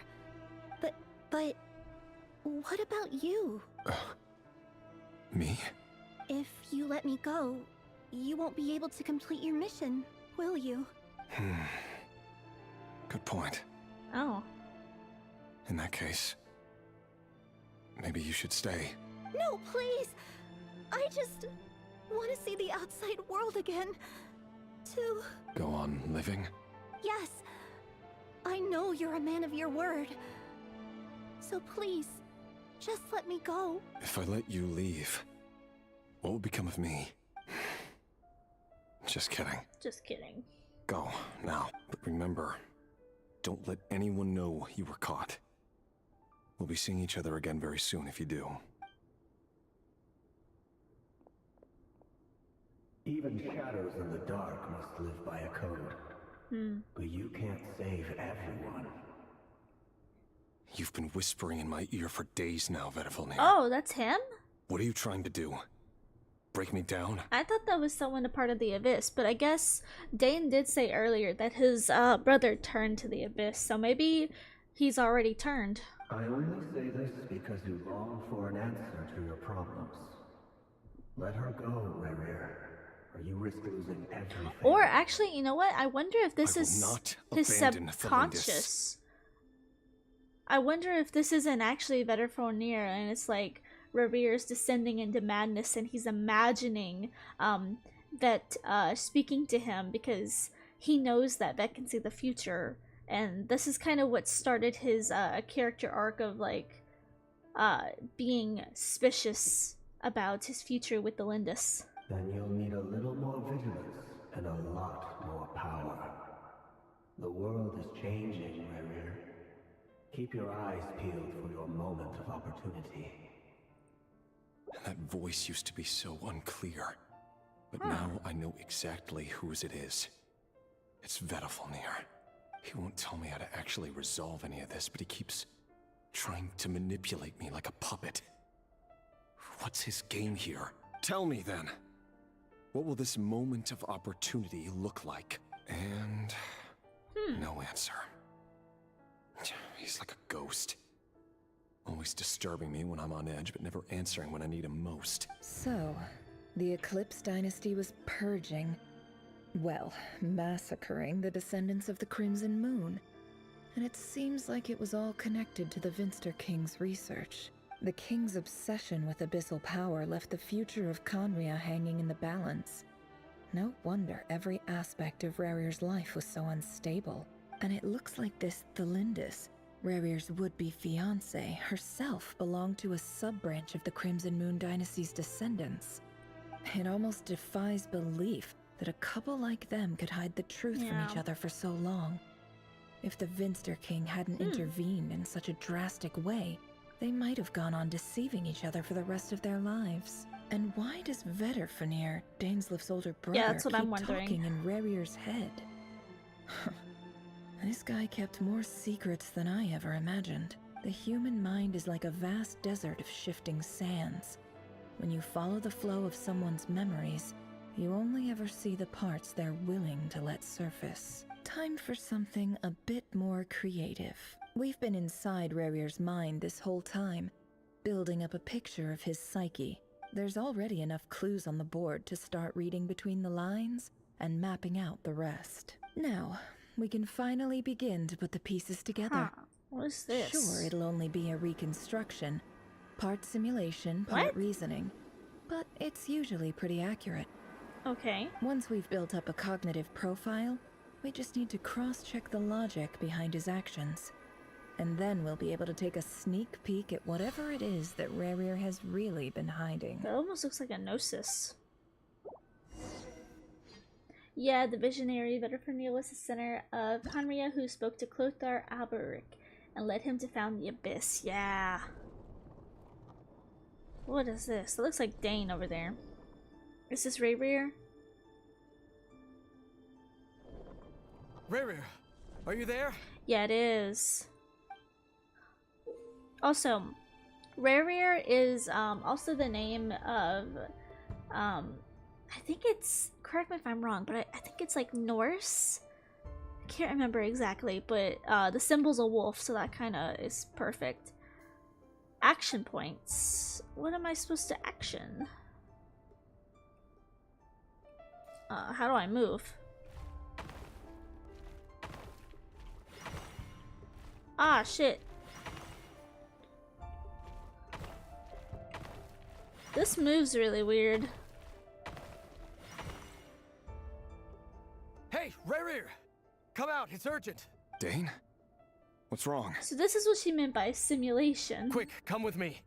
I'll explain everything once we've met up with the others. Okay, so this must be after Vedifilnir has been thrown into prison and had his eyes gouged out by the Vinstral King, because Dane said he rallied all of his friends to come fight the king with him. Okay, I'll come. But the Lindis is still over at the Universitas. I'll need to leave her a note. All right then, but make it quick. I've never seen Dane so worked up before. Whatever this is, it must be big trouble.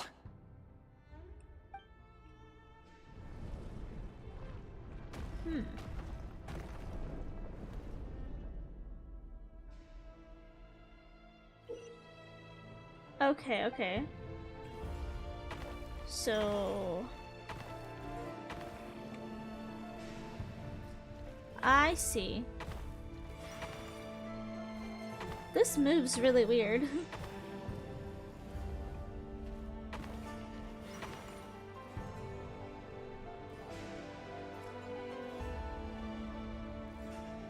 Who are these?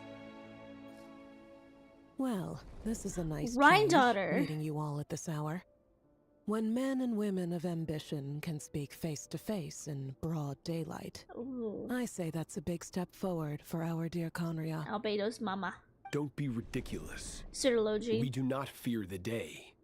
Why would we seek refuge in the night? We've already met you. You might ask your blade that same question. I'm told it prefers the cover of darkness. The word on the street is that Certology only strikes when he has an unfair advantage. But that is patently false. I see you're missing an arm and a leg. Oh. Surely only a fair fight could explain that. Okay, by the way, Certology lore, if you haven't seen yet, oh, hi Farina fan, thank you for the cat girl. Let me switch real quick. But yes, if you haven't seen, in Skirk's quest, we get to see Certology and whatnot. Also, I gotta take my toggles and stuff off. So many toggles. Boop, boop, boop. So many toggles. My arms are disconnected. But yes, if you haven't seen the Skirk quest yet, that's where we see more lore about Certology, and he's also reformed and made a new body. So I'm assuming this is before he takes a hold of the Abyss, because with the Abyss power, he makes himself a new body in the Skirk quest. If this is your way of offering me replacement limbs, believe me, I'll take them. Oh, we can certainly discuss that. With bioalchemy, anything is possible. Oh, and assuming you. I have your full support. And in Rhine my Daughter research. is also the one. Rhine Daughter made the original Durin, which is the dragon that we see the heart of and the like bones for in the mountain, in the Dragon Spine Mountain. And she also made Albedo and Albedo's evil twin. She made a lot of creations using alchemy and stuff. Lunatic. Roptatir. What brings you here? This is, I feel like this one is the only one we haven't seen a whole lot of. Why, Dainsleif, of course. He invited me. Please, cast aside your apprehensions, Miss Rhine-daughter. Whatever the rumors may say, I am but a humble servant of the king, and I can assure you he affords me no greater convenience than he does you. I don't know anything about this one, so apologies. No lore on this one. I don't think we really have a lot of lore, unless it's in like a book or something. I don't know anything about this guy. He hasn't been in any of the quests or whatnot. Well, the Universitas Magistrorum won't stop fawning over you. So at least some of the rumors must be true. You're clearly doing well for yourself. So drop the humble servant act. Ooh. It endears you to no one. You're president of the Universitas Magistrorum, the chief royal mage known as the Wise by royal appointment, and by far the most favored among the 4 pillars of Conria. Vice President Veet doesn't even try to hide his envy when he sees you. My success is the product of hard work and good luck. It's as simple as that. Were the king not such an extremist, I hardly think I would have received a senior post at my age. Of course, no job is without its gripes. Serving a king like ours can be a challenging task, as I'm sure you can imagine. And as for Efterveet, in missing out on the presidency, he's dodged a mountain of stress. Like everything else in life, it comes with pros and cons. You're all here. I apologize for the short notice, but it was an emergency.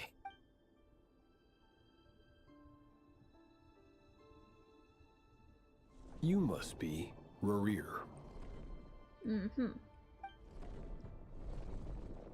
Mr. Sertologi. Yes, I handled your case file during your sentencing. Nothing personal, of course. I'm pleasantly surprised that you remember me. You're clearly a person of substance if you've been invited here. But Dainsleif, you'd better have a very good reason for convening this little gathering. It's my brother, Vedofenir. After he spoke at the court this morning, the king was so infuriated by his words that he had him blinded in both eyes and thrown in prison. Vedofenir in prison? Mm-hmm. Strange.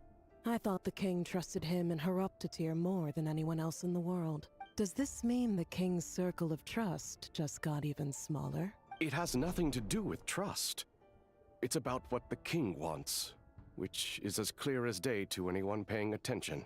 I simply appease him, because it's in the best interests of the Universitas Magistrorum. And also because you're slimy. Yeah. Vedofenir, perhaps less so.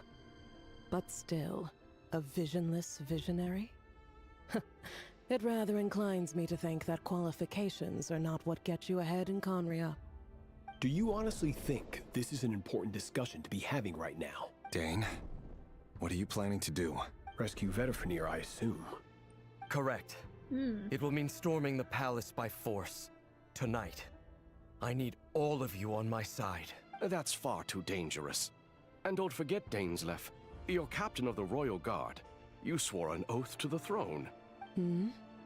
You've been planning this for a while, haven't you? Ooh. I have no desire to commit treason. But whatever critique the king may have of Vedofenir, disfiguring your most loyal subject for putting the best interests of his court and nation first, this is not the conduct of a wise ruler. You got a point. My blade will force the king to see the error of his ways. So, Vedofenir's prophecy enraged the king. I'm sure it wasn't what he wanted to hear, but if he won't take counsel even from the visionary, that is deeply troubling news. The extent of His Majesty's madness is now all too clear. The question is, how does a man like me get out of this situation unscathed? You have noble ambitions, Dane. But I'm afraid they don't do much for a guy like me.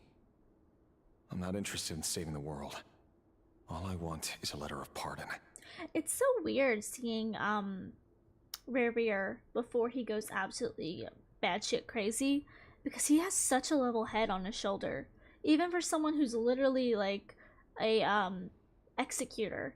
Like, you're killing innocent people and yet you still have this like sense of what's the word? Calmness almost. Like, I just don't think, I don't know. It just feels weird. It just feels weird. A letter of pardon? For whom? Thelindis? The chances of the Vinster King issuing a pardon for anyone connected to the Crimson Moon seem vanishingly slim. Yeah. Okay, here we go again. Sinking platforms. Oh, here we go. What are these? This black fog over the board must have some connection to Thelindis. But why is it taking this form? Does it have something to do with Rerir's past? Another mystery I'll need to unravel. I do like in these quests that to get the lore. What? Okay. Sure. So I have to have more points than this? Okay. But yeah, I do really like that this showcases like you have to actually play and do some things. I have 2 points. What are you talking about, stupid? Anyway, I'm getting distracted. Ah, shit. Wait. Okay, I respawn. I can't think and play. Sorry. Ah, fook. This is hard. But yeah, like, I don't even know what I was saying. I've completely lost it now. Anyway, it is weird seeing how he acts.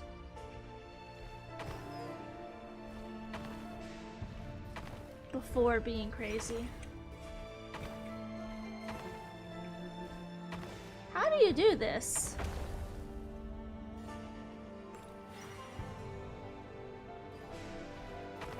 Two, three, four. I don't have enough to go that way.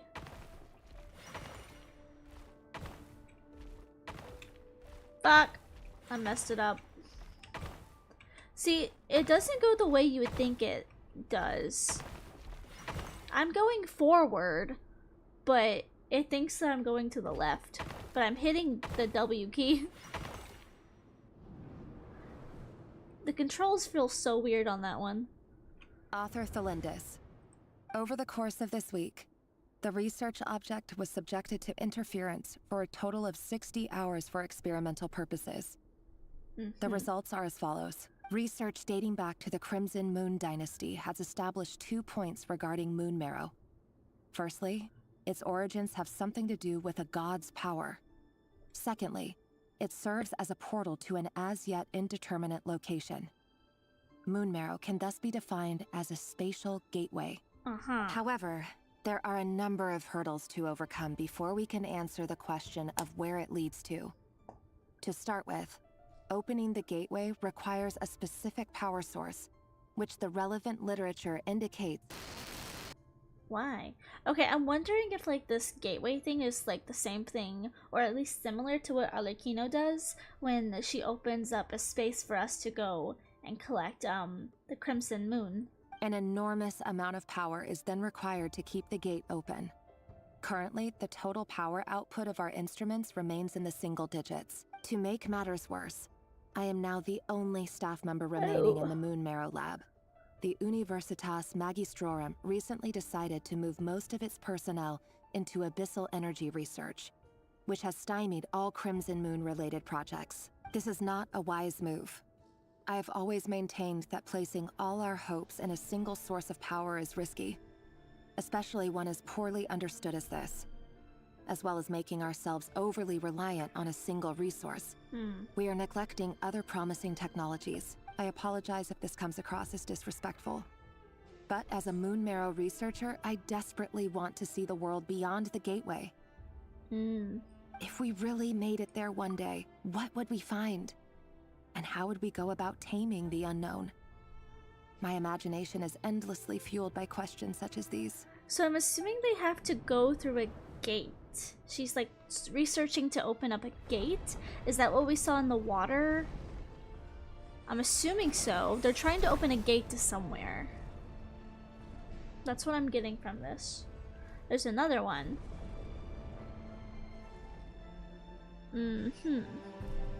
Okay. I'm good at this, guys. Watch me.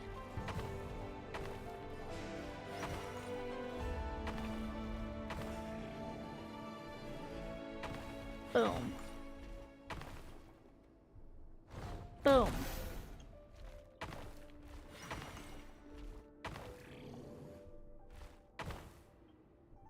How do I do that? How? What?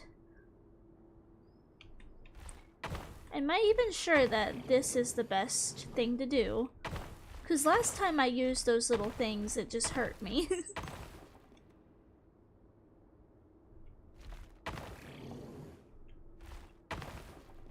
Like, there's no way to do that. I'm going this way.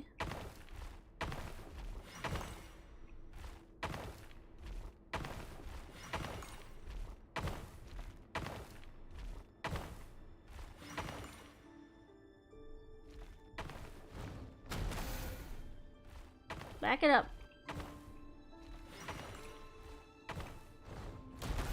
I don't know if I have to actually get these guys or not, but I'm gonna. Just to make sure.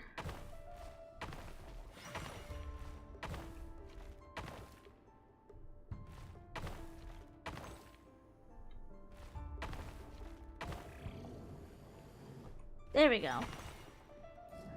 Like, why even have that right there? You don't even really need to use it. I heard you're gonna leave the city with your parents. Oh, the girl again. Did you hear about What happened? I've heard nothing. Rerir got back very late last Friday, and he was acting a little unusual, but he slept pretty well, so I'm guessing whatever he did was a good deed. You never saw him, and I don't know what he did. And this conversation never happened. You understand? What if he finds out that you pried into his secrets? Don't be silly. I don't know what secrets he does or doesn't have. All I know is he's just a normal guy who happens to run some errands for the king. Are you scared of him? I don't know. The Rerir I know doesn't match the person you all describe.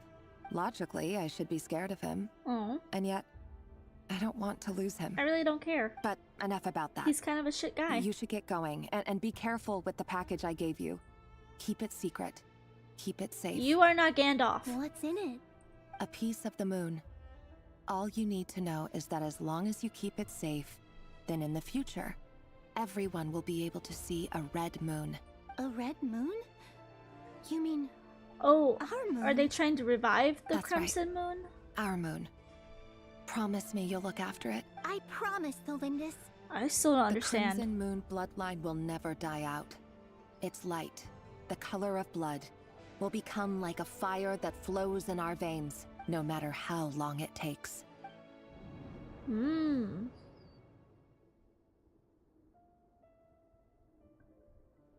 Wow.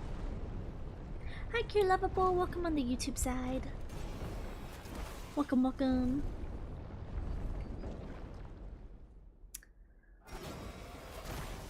Oh, great. I do like that you get to do interactive story stuff. That's pretty fun.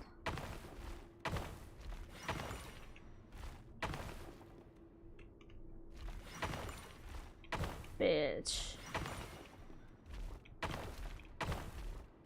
I have to think. And I don't like thinking.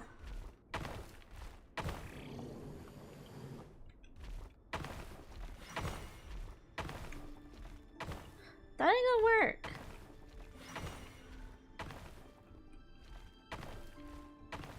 How do I get that 4 guy? Back it up.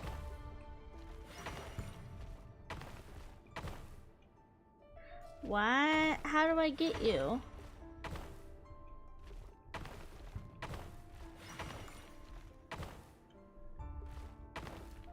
That doesn't work.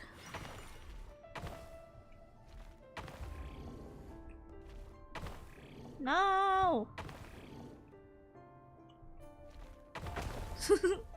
I don't understand.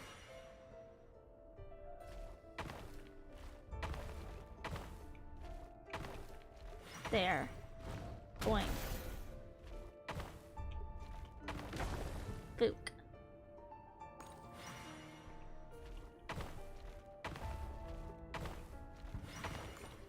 Now what? Hurry, everyone, and stick to the plan. Sir Dainsleif, what are you?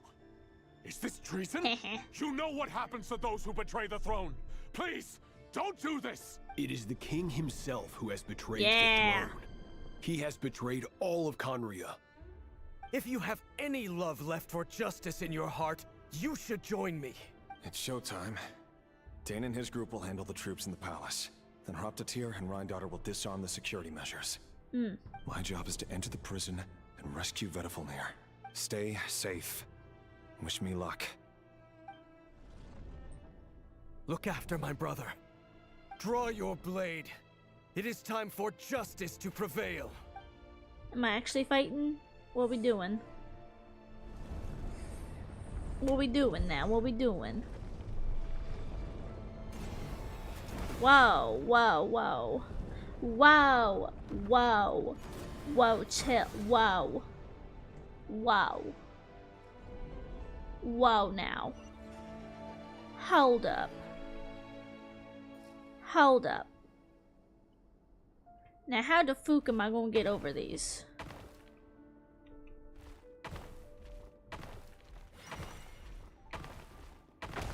What?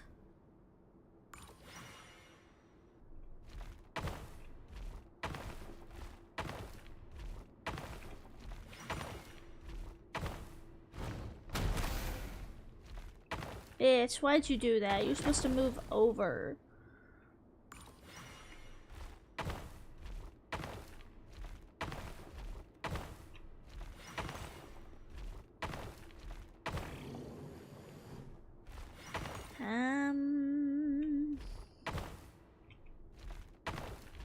I gotta use my big boy brain.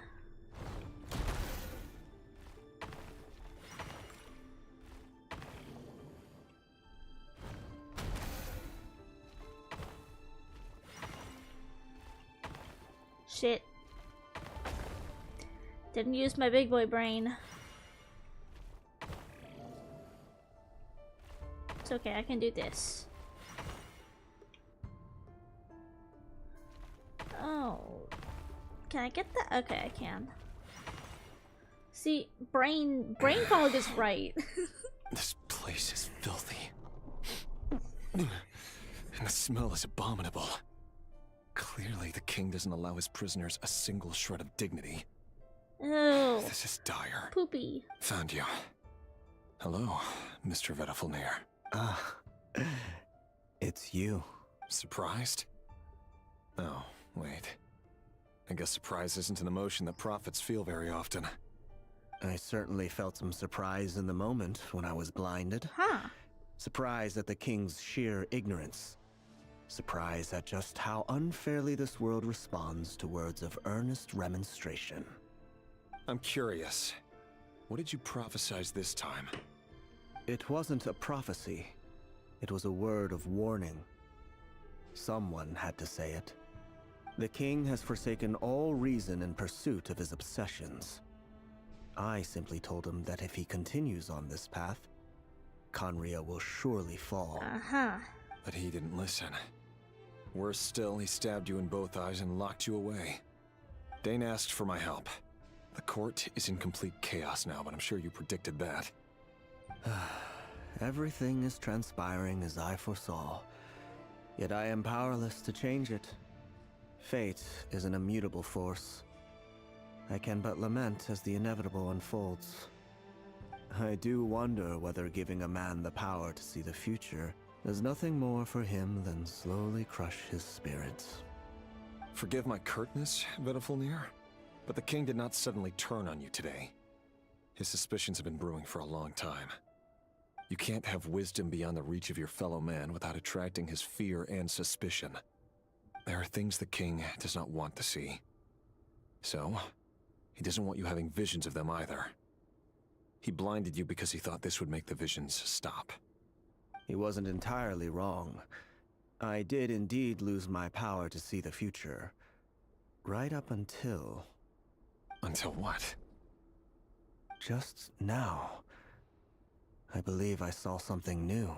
Well, tonight could go a lot of different ways. 5 of us banded together to storm the palace, also we could rescue you. This will go down as the most tumultuous day in Khaenri'ah history. I sense hatred in you. But also hope. A desperate hope that with the tyrant deposed, that will be the end of the story. But this is not the end. It is the beginning of a new chapter, in a whole new story. There are many men of honor and courage in this world, Rerir. But you are not one of them. You're not here for justice, are you? Clocked him. You're here for yourself.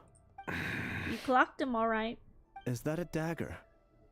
Interesting. Why not the polearm? It was always your weapon of choice. With your abilities, I don't doubt that you were able to recover some of your sight. But I also doubt that you want to make an enemy of me right now. Of course not. We're on the same side, aren't we? We could be. But I need you to be honest with me, Vedafulnir.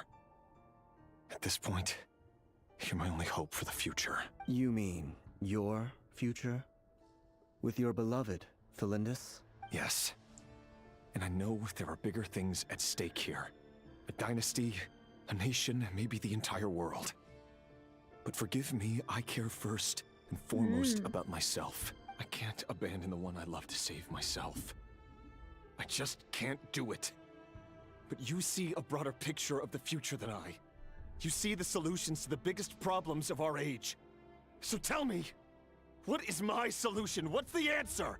In matters of fate, answers are either right or wrong. What will be and what will not. Maybe you are willing to pay a certain price in the pursuit of happiness, but unfortunately, fate does not negotiate. That is the cruelest thing about fate. It is unmoved by your sacrifices. That can't be true.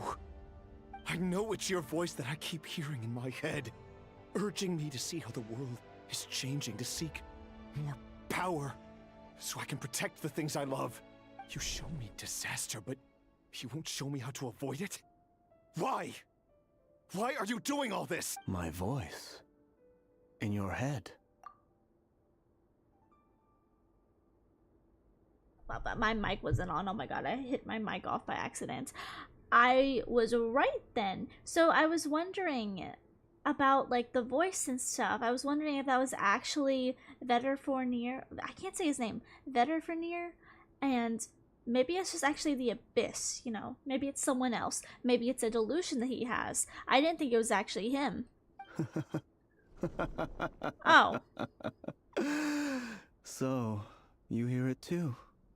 The voice that steals Never your mind. mind, gains your trust, and drives you crazy. So I guess that means he isn't necessarily crazy, but that does mean that there is someone speaking to them. It turns out that we are not so different, you and I. Vedifulnir just broke into the strangest smile I've ever seen in my life.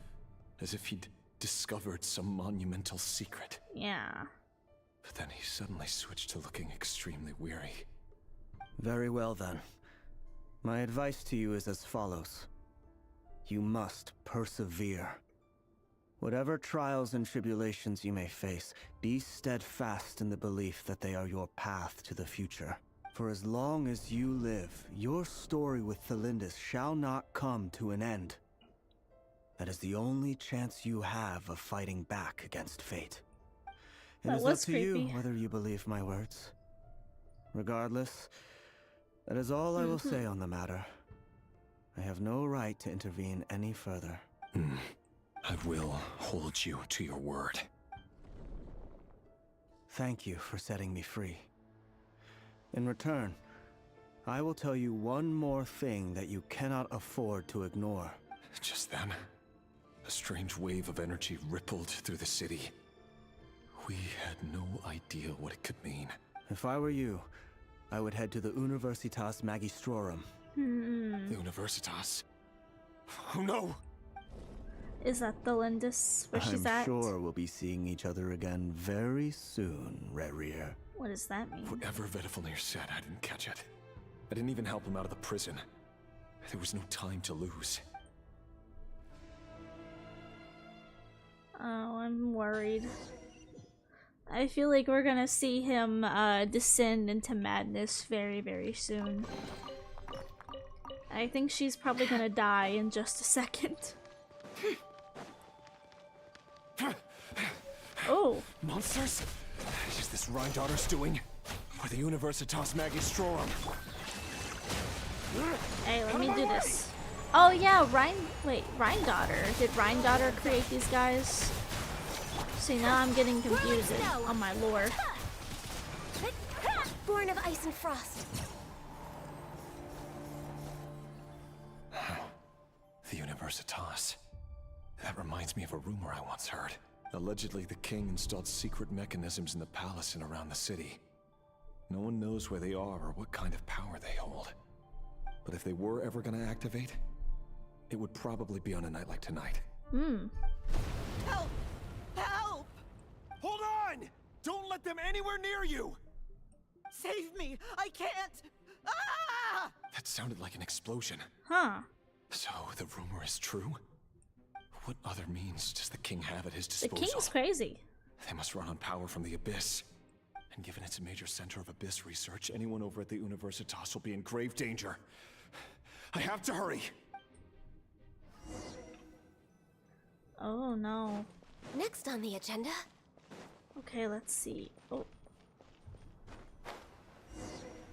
More of these guys. Hey, don't do that, game. Don't do that. Don't lock me into the window frame where I can't see. Okay? Can't be doing that. Hold the line. No touching. My apologies. Ha! Sakura swirl. Sakura swirl. Can't hide the truth. No more lies. The mystery unravels. I already had Nefer on my team, but they gave me a trial Nefer. Rust and revamp. Born of ice and frost. Now I don't have an Blaze extra over. character. Yeah, I'm liking the story so far too. It's very different from what I had originally thought that this would be. Definitely not what I was expecting story-wise. Let's move out. Torrent, bring refuge. Hey, don't hit my fish. It all adds up. The deception ends here. The game's like, your Nefer isn't built enough. You're gonna get a trial one. For Rex Lapis.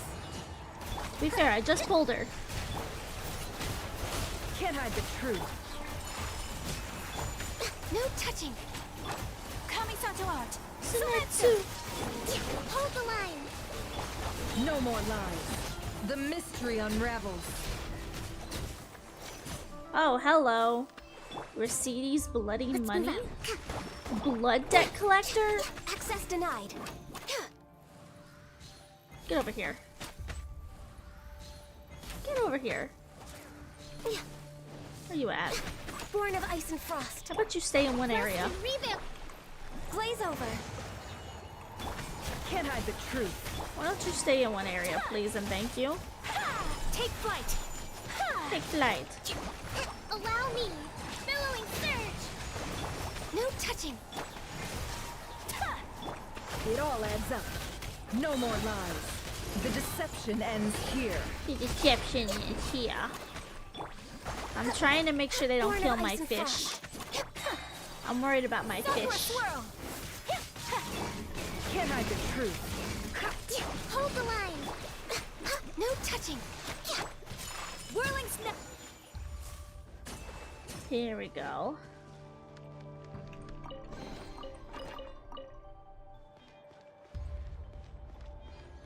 Heyo.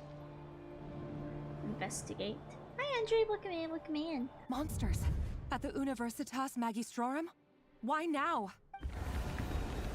Wait, what do you mean? Is Cyrene out already? Am I late? Is she on the banner? Is she on the banner now? Cause I want her. I don't know. Is she out? Question mark, question mark. I want her character very badly. Oh no, they're coming. Oh! I see. Okay, yeah, I did see. Okay, Honkai Impact 3rd. I did see that they were coming out with another Elysia banner. Okay, that makes sense. I was like, for a second, you had me thinking like in Star Rail, because I haven't played Star Rail in a little bit. I was like, oh, is her banner out? Hey, you did say Cyrene, to be fair. To be fair. Impact 3rd is Elysia. Don't you even. It's no use. The table won't hold out much longer. The weapons. Where are the weapons? Yeah, I know, they're each other. Of course.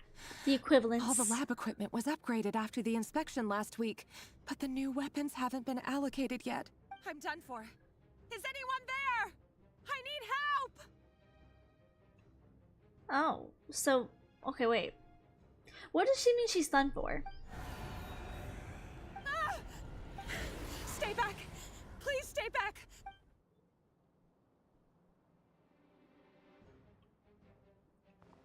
I'm confused about her character.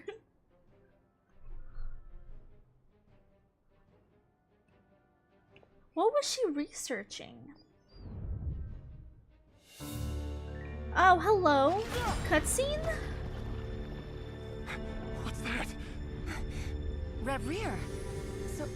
So the rumors about your work are true. What? No! Listen, something happened at the palace tonight. We have to leave. Oh. You don't need to lie to me anymore. What do you mean? I know why you're worried, and I will respect the decision you've made. But it's okay. because I found a solution. Is this the solution? I know how to end all this. You can have it back. The normal life you so desire. But until then, I'm afraid our wedding will have to wait. Oh. This? What? Don't do it! What is this? Celindus! Celindus!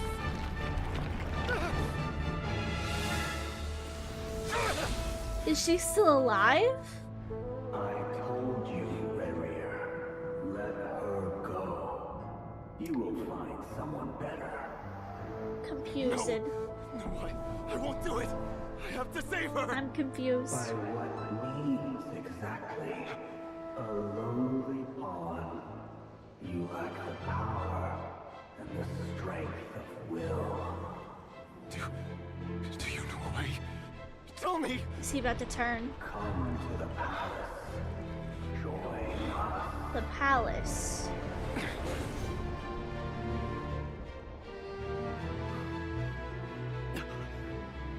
Rarier, thank goodness we... Step forth and take your share. Is this Dane? You made it. Not you too. Oh, they became the sinners. Despair. Didn't they? He said not you too.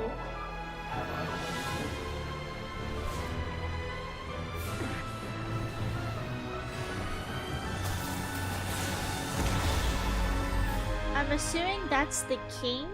Rarier. Rarier. Celindus?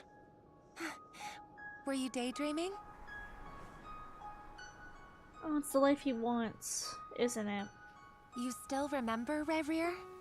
That question you asked me a couple of weeks ago? Oh. You mean the proposal? Yeah. I'm wondering, where do you think would be a good place to discuss it? Maybe in the garden? Or were you thinking a fancy restaurant? It's your choice. Oh, Yo! Yo!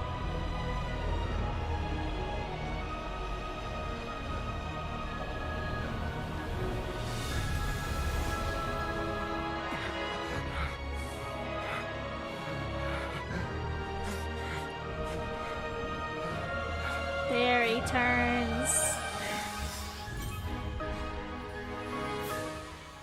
Oh, now he's becoming crazy. The Crimson Moon, the hands. No, the people that you murdered.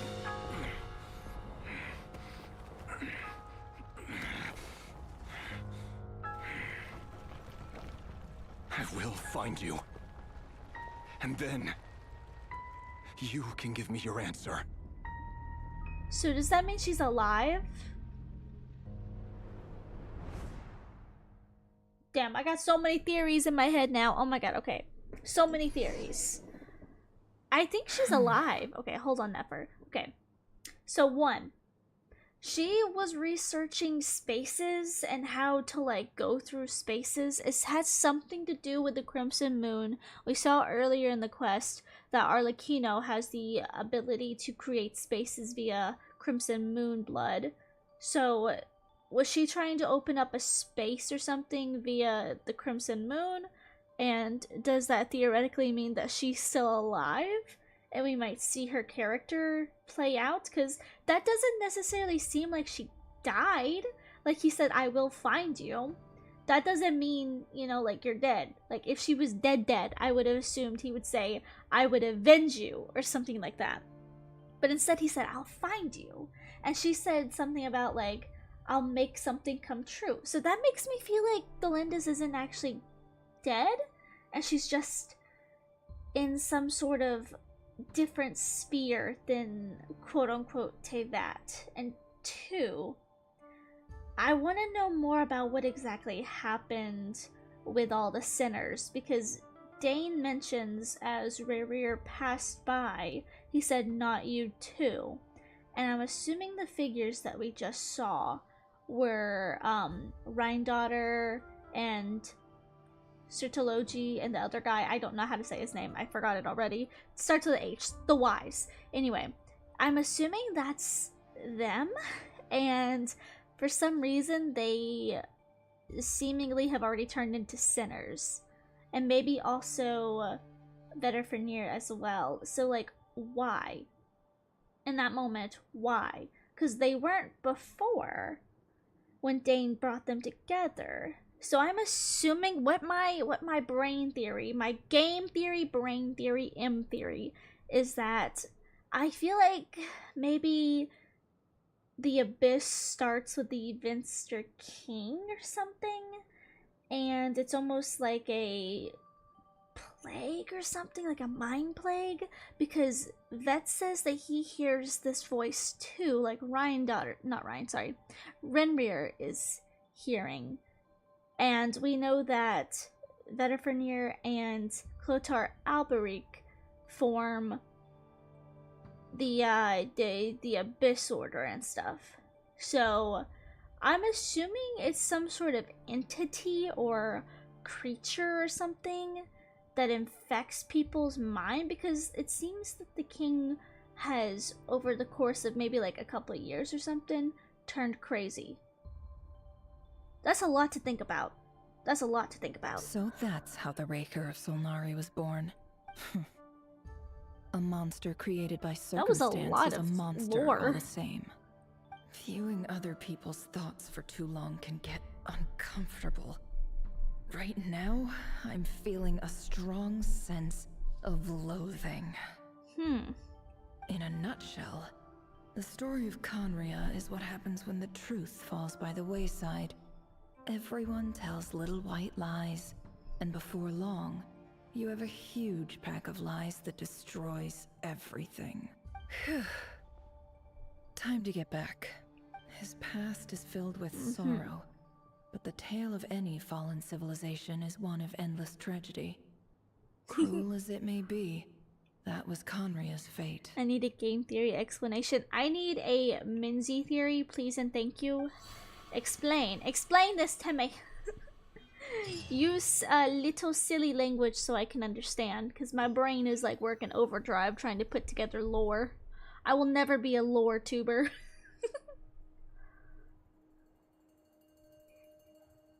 Everyone, I'm back. Can I get a standing ovation? Woo! Yay, Neffer! Wow! Queen, girl boss. How are you holding up? Feeling okay? She's fine. Boss is a pro. Yes, I'm fine. You will have seen the events of Rerir's life through my thoughts. It's now clear that he is just a regular nobody, driven by personal tragedy, as he said himself. I mostly agree. There's only so much we can know about him from his memories alone, but they did give us a clear glimpse into his life in Conria. However, I would not consider Rerir to be a nobody. He was deeply involved in the events of that era. Yet, when the catastrophe of a generation strikes, nobody is safe. Sounds to me like you're speaking in riddles again. Not really. Is this you urging me not to abandon the people of KRAI in their hour of need? That's not what I meant. Although I do hope you choose to remain a part of the plan. Without you, the mission ahead will be all but impossible. Then try to remember that I respond better to the carrot than the stick. And I don't appreciate being bossed around. Girl, chill. Now, got an attitude. As for you, Missy, you were excellent. You stuck to the rules of the ceremony and kept your mouth shut the entire time. Bravo. Cool. So, can you fill me in on the deets now? Most of what I saw went right over my head. Patience. You'll hear the whole story, don't you worry. But let's meet up with the others first. It will save me narrating it twice. Yehoda? Yes, boss. Let me get that door for ya. That's more like it. For a moment there, I was worried you'd forgotten about the first clause of your employment contract. Forgive my curiosity, but what does the first clause say? It says I gotta do the annoying stuff that boss is too lazy to do for herself. Oh. Like opening the door, pouring the tea, yada yada. Is that right? If something is in the contract, it's because she willingly agreed to it. Oh. Rest assured that the curatorium abides by the very strictest of labor policies. You don't seriously think I'm cruel enough to treat her like my slave? In any case, I don't know, you're kind of I've mean. hardly shied away from my share of the work today. Hope I don't catch Flintz and Varka lounging about in their chairs, enjoying a leisurely cup of tea. There's nothing I dislike more than other people enjoying themselves while I'm hard at work. Hard at work. Hardly working. What? Oh no. What? What? You can't just, oh no, and leave me on a cliffhanger. Sorry to disturb you, but we seem to have run into some trouble. Are we in Sumeru? That's desert music. Evidently so. Don't worry, I'm not about to leave you to fend for yourselves. I'm not that kind of boss. And it would go against the curatorium's labor policy. I'm sorry. What did you hear me say? I wasn't talking about labor policy. Wait. How long have I been standing here? Not long. You just appeared by the door a moment ago. What's going on? Did something mess up? Boss, what's wrong? You look like you've seen a ghost. We've been tricked. We never left at all. Somehow I hallucinated that whole scene back inside the office. What does that mean? Hallucinated? But how? How indeed. This place should heed my will alone. All thoughts and actions that occur in here are just a result of pawns moving across the chessboard in a carefully calculated manner. And nobody has access to this chess set but me. So you control everything in here? More or less. But yes, it's a special technique of mine. Has anything like this ever happened before? Only once. It was the first time I used the chess set. Is there any similarity between what happened then and what's happening now? I suppose my thoughts are a little turbulent, which was also the case my first time. This is weird. Is there anything I can do to help? The first clause of your contract clearly states that I only need your help with things that I'm too lazy to do myself. Meaning, you're not feeling lazy right now? Meaning, this is not something Yehoda can help with. The chess set is a personal treasure that I alone understand. I must be the one to find our way out of here. Boss, it's fine. Really. Let me do something useful. I don't think you can. Oh, listen to you. Whatever would I do without you, Yehoda? What? Yes, really. Where would I ever find another employee as obedient and servile as you?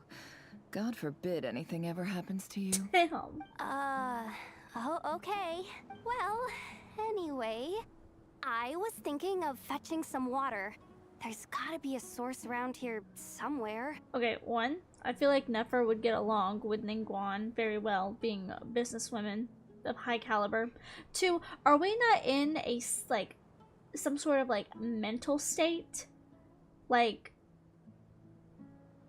correct me if I'm wrong, but, like, weren't we, like, in Reaver's memory? And we're still kind of stuck inside whatever space the chessboard's in? Like, why would we need water? I suggest everyone finds someplace comfortable And why to would take we a need rest? We gotta conserve our energy. Even though all this chess malarkey doesn't exist in a Yeah. physical sense, mentally speaking, it's all real. Okay, I guess. And so is our tiredness and Okay, fatigue. you got me there, Yehoda. You don't want to dismiss mental fatigue. Just because it isn't physical doesn't mean it's any less serious. But anyway, I got your backs, so don't worry about a thing. Don't I have the best employees? Jealous much? If we can find a suitable time, I'd love to borrow Yehoda for a day to help out at the Frost Moon Scions. Would you be amenable to that, Boss Nefer? Oh, Llama. Have I ever told you just how pretty you are? Beauty runs from the tips of your antlers to the depths of your imagination. What a jab. Time to rally, everyone. Follow me. As we continue our journey, the same rules will apply.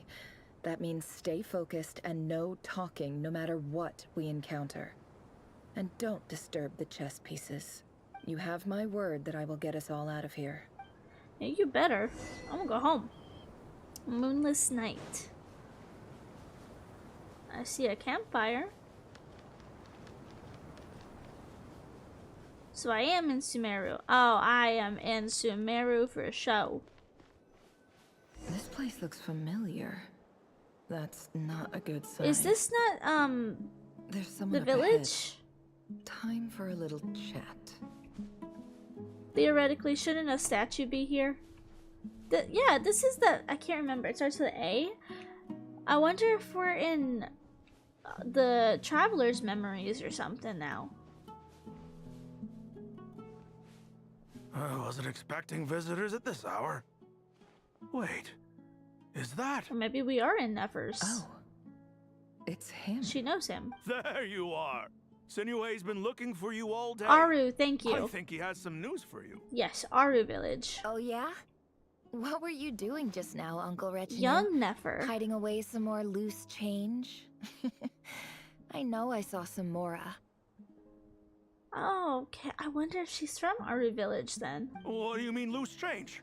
Oh, come on, I'm too old for this. Just pretend you saw nothing.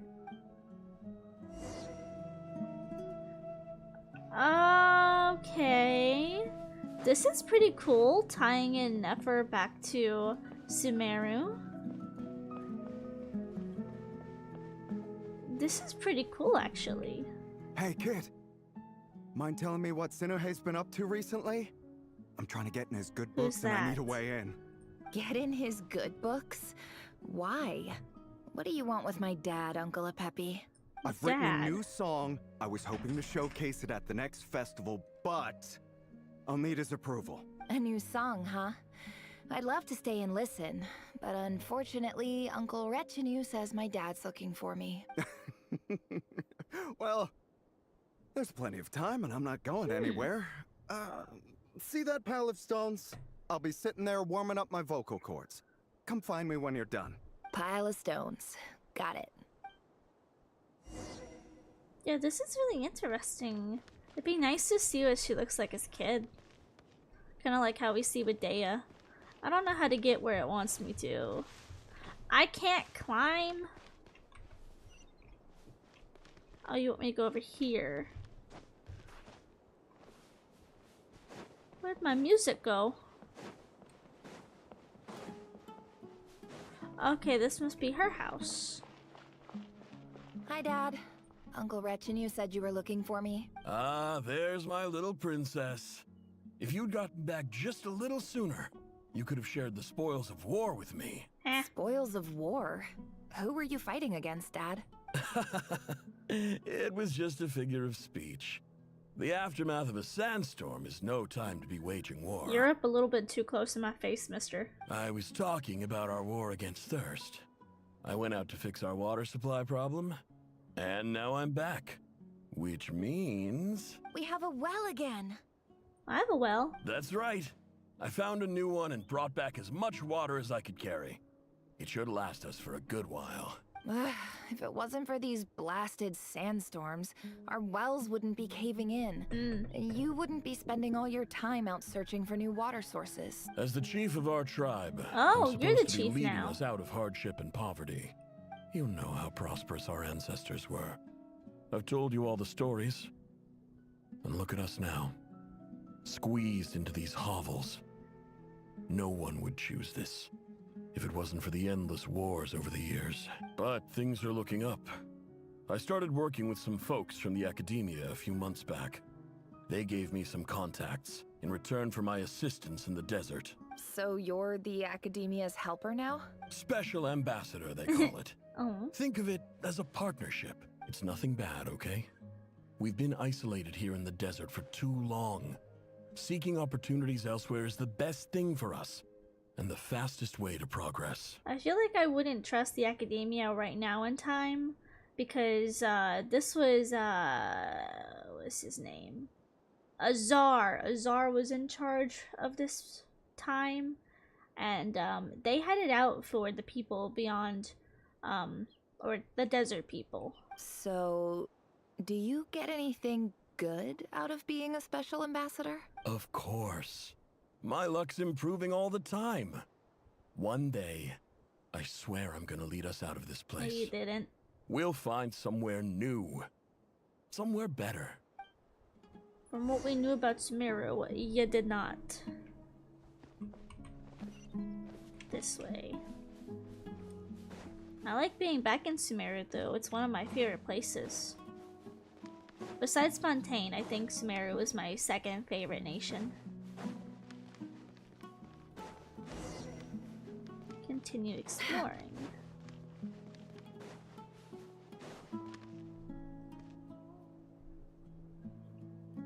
That's our well, and you know it. You stole from us. Well, you've gone from chief to thief. And now you have to face the consequences. Did you really think you could take our water without permission and get away with it? You're either brave, stupid, or both. Uh-oh. And that special ambassador act? Yeah, nice try. We spoke to the academia. They said it was all news to them. You're a liar and a cheat. Uh-oh. Did they kill her dad? I heard Yehuda gasp, but I don't blame her. Most people are terrified by the sight of blood. Corpses strewn across the ground. The wounds are clearly from scimitars and daggers. The desert dwellers' weapons of choice. There's a handwritten note on the ground. Let's see what it says. Halil, this is Sinuhe, chief of the Shimti tribe. Surely you remember me. I was the one who helped you and your colleagues avoid the quicksand in the desert. This is my second time writing to you. I assume my last letter must have gotten lost in the mail, as I didn't receive a reply. I hope this one makes it to you safely. He looks desperate. I'm writing to you because I need some help. That sandstorm the other day completely blocked up our well, forcing me to look for another water source in Iab and Unut territory. It was a matter of survival. Praise the gods. The well of the Iab tribe was intact. It was my last resort. I drew what water I could and left, but not without being spotted. I fear they will retaliate. You told me to write to you if I ever needed help. You said you'd be my ally in the academia. I urgently need you to formally recognize my title of Special Ambassador and send some of your people to assist me for a few days. And he didn't, did it's he? the only way I can convince them that this was the academia's decision and prevent them from retaliating. This is an emergency. Please send help as soon as possible. Looks like this letter never got sent. The writer died a grisly death, and the letter was trampled into the ground. It's badly defaced. Some parts are barely legible. What a ridiculous lie the surviving Shimti tell. Their whole village was butchered over a sip of water. Oh, God. Except for Nefer? I didn't expect to get her backstory here. Ah, officer. Welcome. Welcome to our humble village. Ampu! I thought you would at least have the courtesy to Mahamada. provide some respectable libations. This is the finest wine Aru village has to offer. I promise. You and your little shitty thing. Can't remember the name of this thing. Akasha. Fuck that. You disrespecting Kusanali. The Academia has agreed to reserve a single space for a candidate from your village.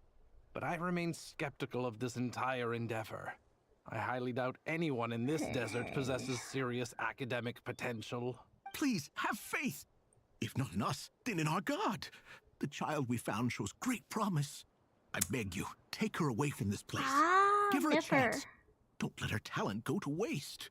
I don't recognize her. So she got into the New academia? arrival? She showed up here a few days ago and we took her in. She's a really bright kid.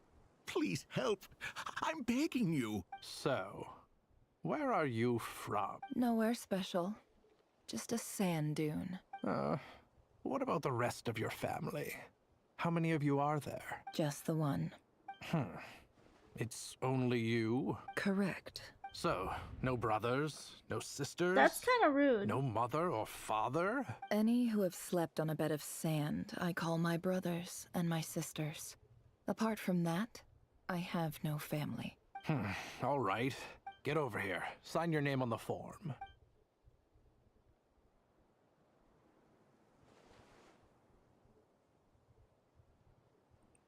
Never? You're rather fair-skinned for a desert dweller. That's kind of rude. You know what? I'm actually starting to really like Nefer. I didn't expect to get the backstory, but damn. She is... Okay, so she did become an academia student. That's why she's so smart and business savvy. I fear she's becoming a favorite character of mine.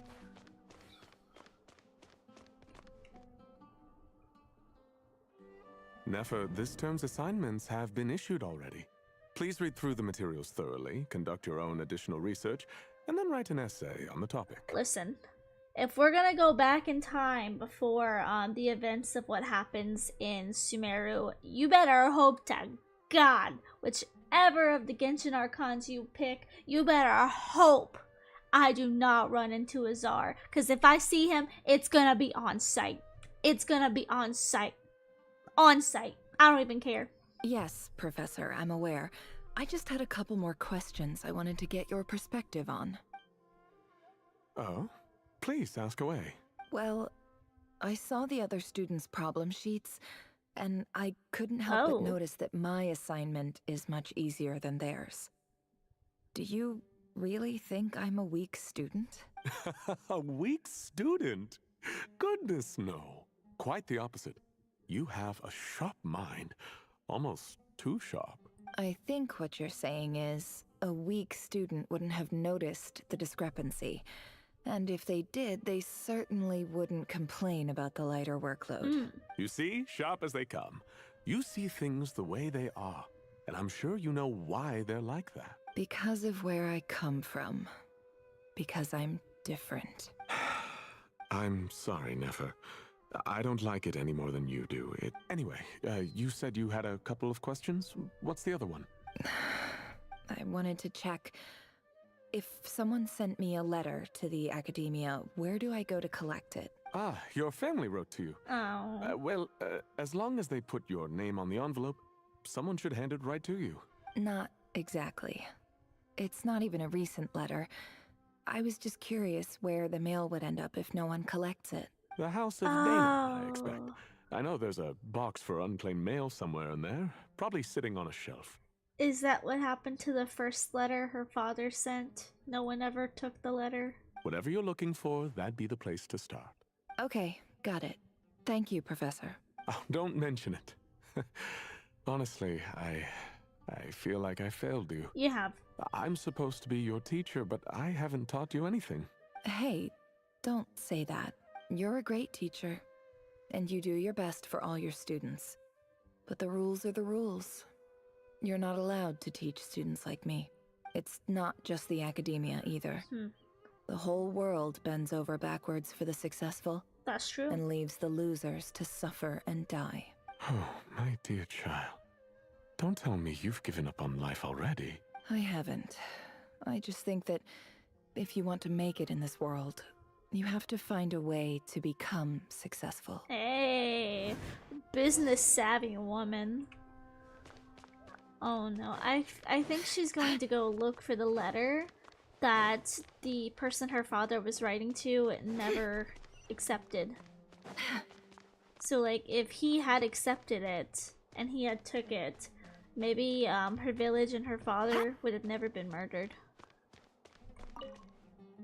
This must be it. A big cardboard box full of unclaimed mail. And probably some letters that ended up here by mistake, too. Let's take a look.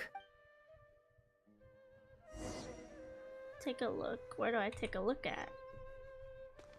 Oh, here.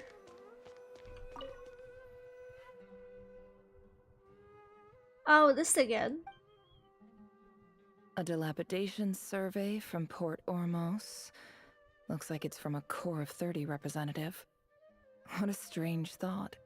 A bunch of mercs losing sleep over rundown buildings. This one was never even opened. I guess the recipient didn't care what the Core of 30 had to say about anything. Who was it addressed to? I don't recognize the name, but it must have been a Kasharawar professor. Even Bigave. I feel like he's too young for that. This one is addressed to the Immorta Sage. The title is Changes Observed in Satyavada Life Symptoms. Why do all these letters read like full-blown dissertations? I'm assuming that's what Hypatia was trying to accomplish. Yeah, I think so. Guided by the incense, we became lost somewhere in the forest. All the barriers between levels of consciousness disappeared as our minds soared around in circles, looking for a branch to seek refuge on. In clinical terms, these symptoms fit the description of incense poisoning.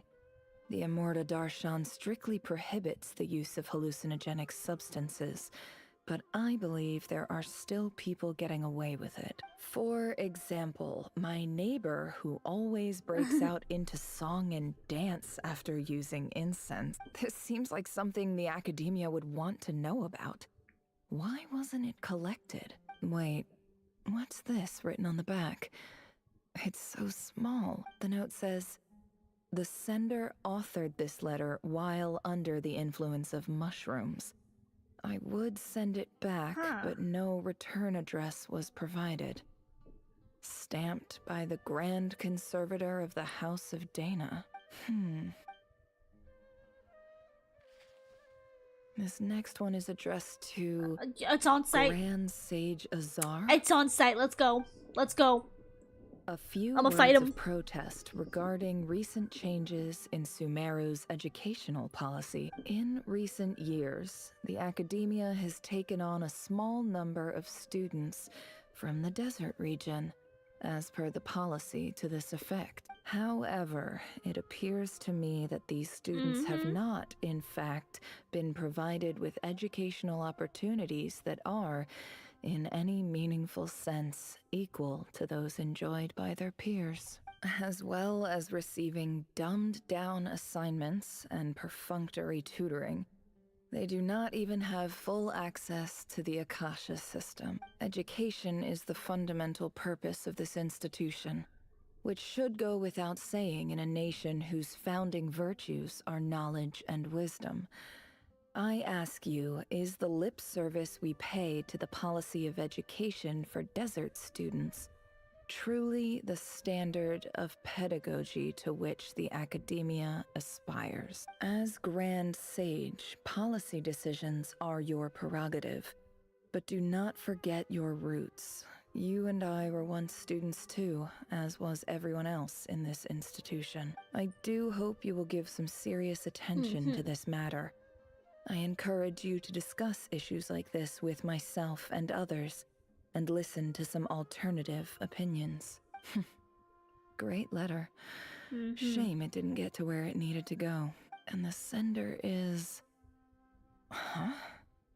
Sage Cyrus of Spontamod. I didn't realize anyone else even knew how bad students like me have it in this place. So this is where letters from the Sage of Spontamod end up? Nice one, Grand Sage. Really enlightened leadership. Whatever. This isn't what I came here for. Moving on. I'm not exactly holding out hope that a letter sent from the desert would even make it here. It's like right there, isn't it? If it did, where else would it end up if not in this box? I can't believe how much discarded mail there is. Must have been years since someone last went through it all. And this is just one box. The whole House of Dana is boxes on shelves. I don't believe for 1 second that any human being has sat down and read through all the documents in this place. Who has that much free time on their hands? Wait, Could this be it? You're not gonna read it? Least fancy envelope in the box written on crude quality paper. And of course, it would be right at the bottom of the pile. Clearly, no one gave this letter so much as a first glance, let alone a second. The handwriting on the envelope looks very familiar. Greetings, Halil. My name is Sinue, I knew it. chief of the Shimti tribe. I was the one who came to you and your colleague's aid when you ran into trouble in the Great Red Sand. I don't know how well you remember it now, but I brought you to safety and gave you some water and other supplies. You seemed very pleased and told me your name. In my tribe, learning a person's true name is serious business, and I therefore see you all as friends. You were kind enough to leave your contact details so we could stay in touch. The Shimti tribe lives a harsh, nomadic existence in the desert. You were sympathetic towards my plight, promising to make me a special ambassador of the academia and help us find a way to make a better living. This brings me to my reason for writing. Our tribe has fallen on particularly hard times, and I would like to ask for your assistance. There was a terrible sandstorm a few days ago, which blocked up the well in our land. To ensure my people's survival, I had no choice but to venture into Iyab and Unut territory in search of an alternate water source. The Iyab and Unut are descended from the Thamudians. While we trace our ancestry to Tulatala, we worship the Lord of Flowers and have had relatively good relations with our fellow tribes up until now. I found a well belonging to the Iyab tribe. They declined to help us, but I really had no other option. So I took some water to keep me and my tribe alive. My actions are certain to incur their wrath. When we met, you assured me that you would be my ally in the academia. I would like to take you up on that offer, because I really need your help. I wonder if you could send an academia representative to meet with me. That aside, the last time you were here, you mentioned that the academia had started accepting students from the desert. And I told you a little about my daughter, Nefer. We have next to no resources here in the desert, and my power and influence are limited. Would you consider enrolling my daughter at the academia? Oh. She is a smart girl. I know she won't disappoint you. I wonder if the reason that she was scouted or like... Actually, I don't know. I was gonna say, I wonder if the reason she was scouted was because of this letter, and maybe someone had read it. But, it also kind of looked like maybe, Uncle Ampu was the one to try to, like, get the academia taken at first, so I don't know if I'm right about that. From the outset, the academia never took you seriously. Those things they promised were just empty words. I doubt they even remember the name Sinue. And you were so emphatic that your luck had finally changed for the better. You swore you'd lead us to a better place one day. Yeah. You spoke with such conviction, like you were the most powerful chief in the whole desert. You liar. Aww. You lied about everything. You promised the world and delivered on none of it. Aww. And who fell for it? Just me, by the looks of it. Despite your best efforts. Which makes you a pathetic liar. You weren't even any good at it. Oh. I think I'll take over from here. Let me show you how it's done. Damn, she's on her revenge arc. Bid farewell. Okay, okay. Where? Let me go around? Yeah. I really like coming back to Sumeru though. Who are you? You friends? We friends? We chill? Friend? I just came to say goodbye. Thanks for everything you've done for me in my time here. Nefer? You packed your bags. Where are you going? I'm quitting. Oh. Something's come up in my hometown. She quit? Gonna head back and deal with it. Huh? But this was a hard-won opportunity for you. You know that better than I do. It was. But it doesn't matter. I have more important things to deal with, and they can't wait. Oh, and I didn't want to overfill my bags, so I left some incense on your desk. What's wrong? I thought you liked incense. Although, I did read somewhere in the House of Dana that it has hallucinogenic effects. Don't use it all at once, alright? Isn't this the stuff you brought from your hometown? You're just letting me have it? Yeah, why? You said it's a rare and valuable commodity. Yeah, about that. I lied. It's not rare at all. There's this bunch of ruins near my hometown that are practically overgrown with this plant. It's not worth much. Keep it. It's fine. But never. All right. That's all from me. You take care. That feels weird.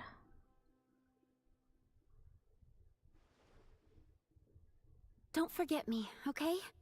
I mean, we're more than just classmates, right? We're friends. Yeah. I'll remember you. I lied again. Yeah. That incense is worth a fortune, and it's a rare find even in those ruins. So is this how she shows she cares? As for remembering her, I have far too much to do when I get back. No time to reminisce. And yet, you I'll are. be lucky if I even make it through this alive. But either way, I expect I'll forget you pretty quickly. But you didn't, because you're remembering her right now. See, Nefer tries to be the bad guy, but she's a good person still at heart, I fear. I fear. What, are we going to take revenge on the tribe that killed her father or something? We going out for blood? Chasing and hunting, and this time I'm coming for blood. Last one to left when you run out of breath. I sing those Kira songs, you know. Oh shoot, she prancing up in there. Hey, yeah, that's the guy. That's the guy. That's the guy too. No, murdered her father. It's a pleasure to meet you, Mr. Arif. So, what does the Academia want? Since they've sent their special ambassador, I assume there's a big business deal to be made. If not, I'd be very disappointed. Please, sir, lower your blade. Yeah. You're lucky I'm the one they sent.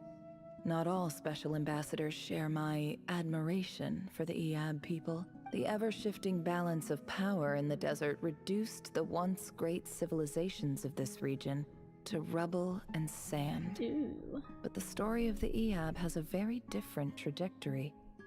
Others grew weak, but you grew strong, beginning in obscurity and moving to prosperity. You're the only ones who defied the trend. Huh. So, you do know who you're dealing with. This well is the perfect symbol of your strength, is it not? It used to belong to the Unut, but it looks like you have control over it now. You're not wrong. But I'm sure you didn't come all this way just to flatter us. Of course not. I came to bring you some very good news. Some information that recently came to light, which might just be your ticket to freedom. Records uncovered by the Vahumana Darshan show that a certain well currently under Eab control is built on top of some ancient ruins. These ruins are of great archaeological interest to the Academia. I checked the map carefully on my way over here, and I'm confident that this is the well in question. The Academia is offering 50 million mora in return for excavation rights. 50 million? No, wait. If these ruins are as important as you say, 50 million's a little low, don't you think?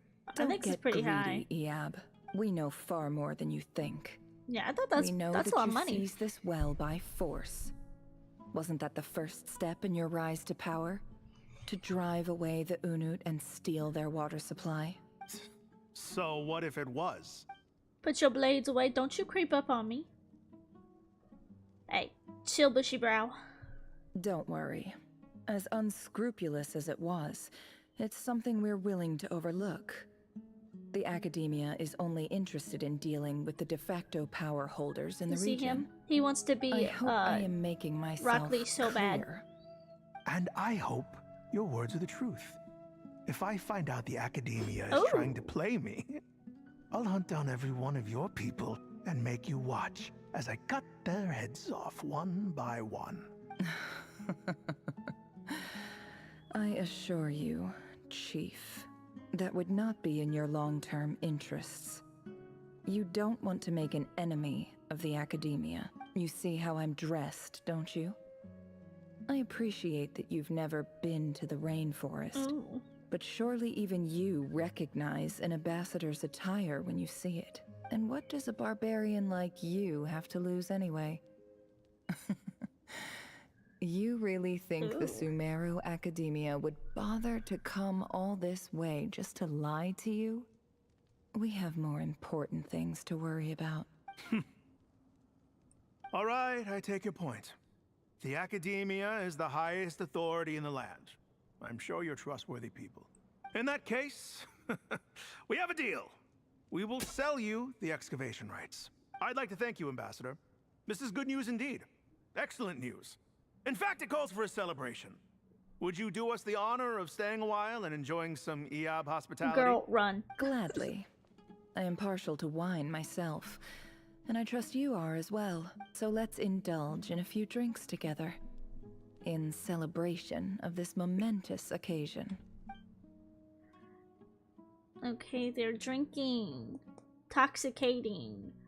But when the dawn comes, it brings shocking news. Chief! Chief, it's an emergency! It's the Unut.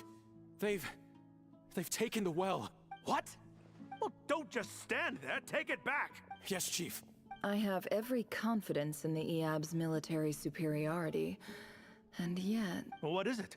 The Unut's response was alarmingly fast. The day after we reach a deal, they seize the well. Is she gaslighting? This can't be a coincidence. Perhaps there is a traitor in your midst. I have a theory. I don't think so. I have a theory that she's gaslighting, gatekeeping, and absolutely girl bossing the heck out of this guy. I feel like she maybe got in contact with the other tribe to get them to take the well so that she can get these guys out of power, because they're the ones who murdered her whole village and her father. So I don't think she would actually willingly, help them. I am obliged to remind you, Chief, that the Academia will only deal with the de facto power holders. If you cannot regain control over the well, I'm afraid you won't see a single mora of that 50 million. No! Please, Ambassador, just give me some time. I swear the Unut will not get away with this. That well is ours. And so is the mora. Glad to hear it. I will wait here for an update. If there is a traitor, I will find them. In the meantime, make yourself at home. I'll report back as soon as I have an update. Much obliged. Much obliged. Wow. All it took was a few words and I've got him wrapped around my finger. What an amazing feeling. So, in summary, Uh-huh. Ambassador, the Academia would rather negotiate Hi, with our Tanuki. tribe instead of the EAB, yes? The EAB are ruthless murderers who don't listen to reason. She is And now gaslighting. they have the gall to interfere in our research projects in the desert region. So let me ask you, Chief. If you were the Academia, what would you do?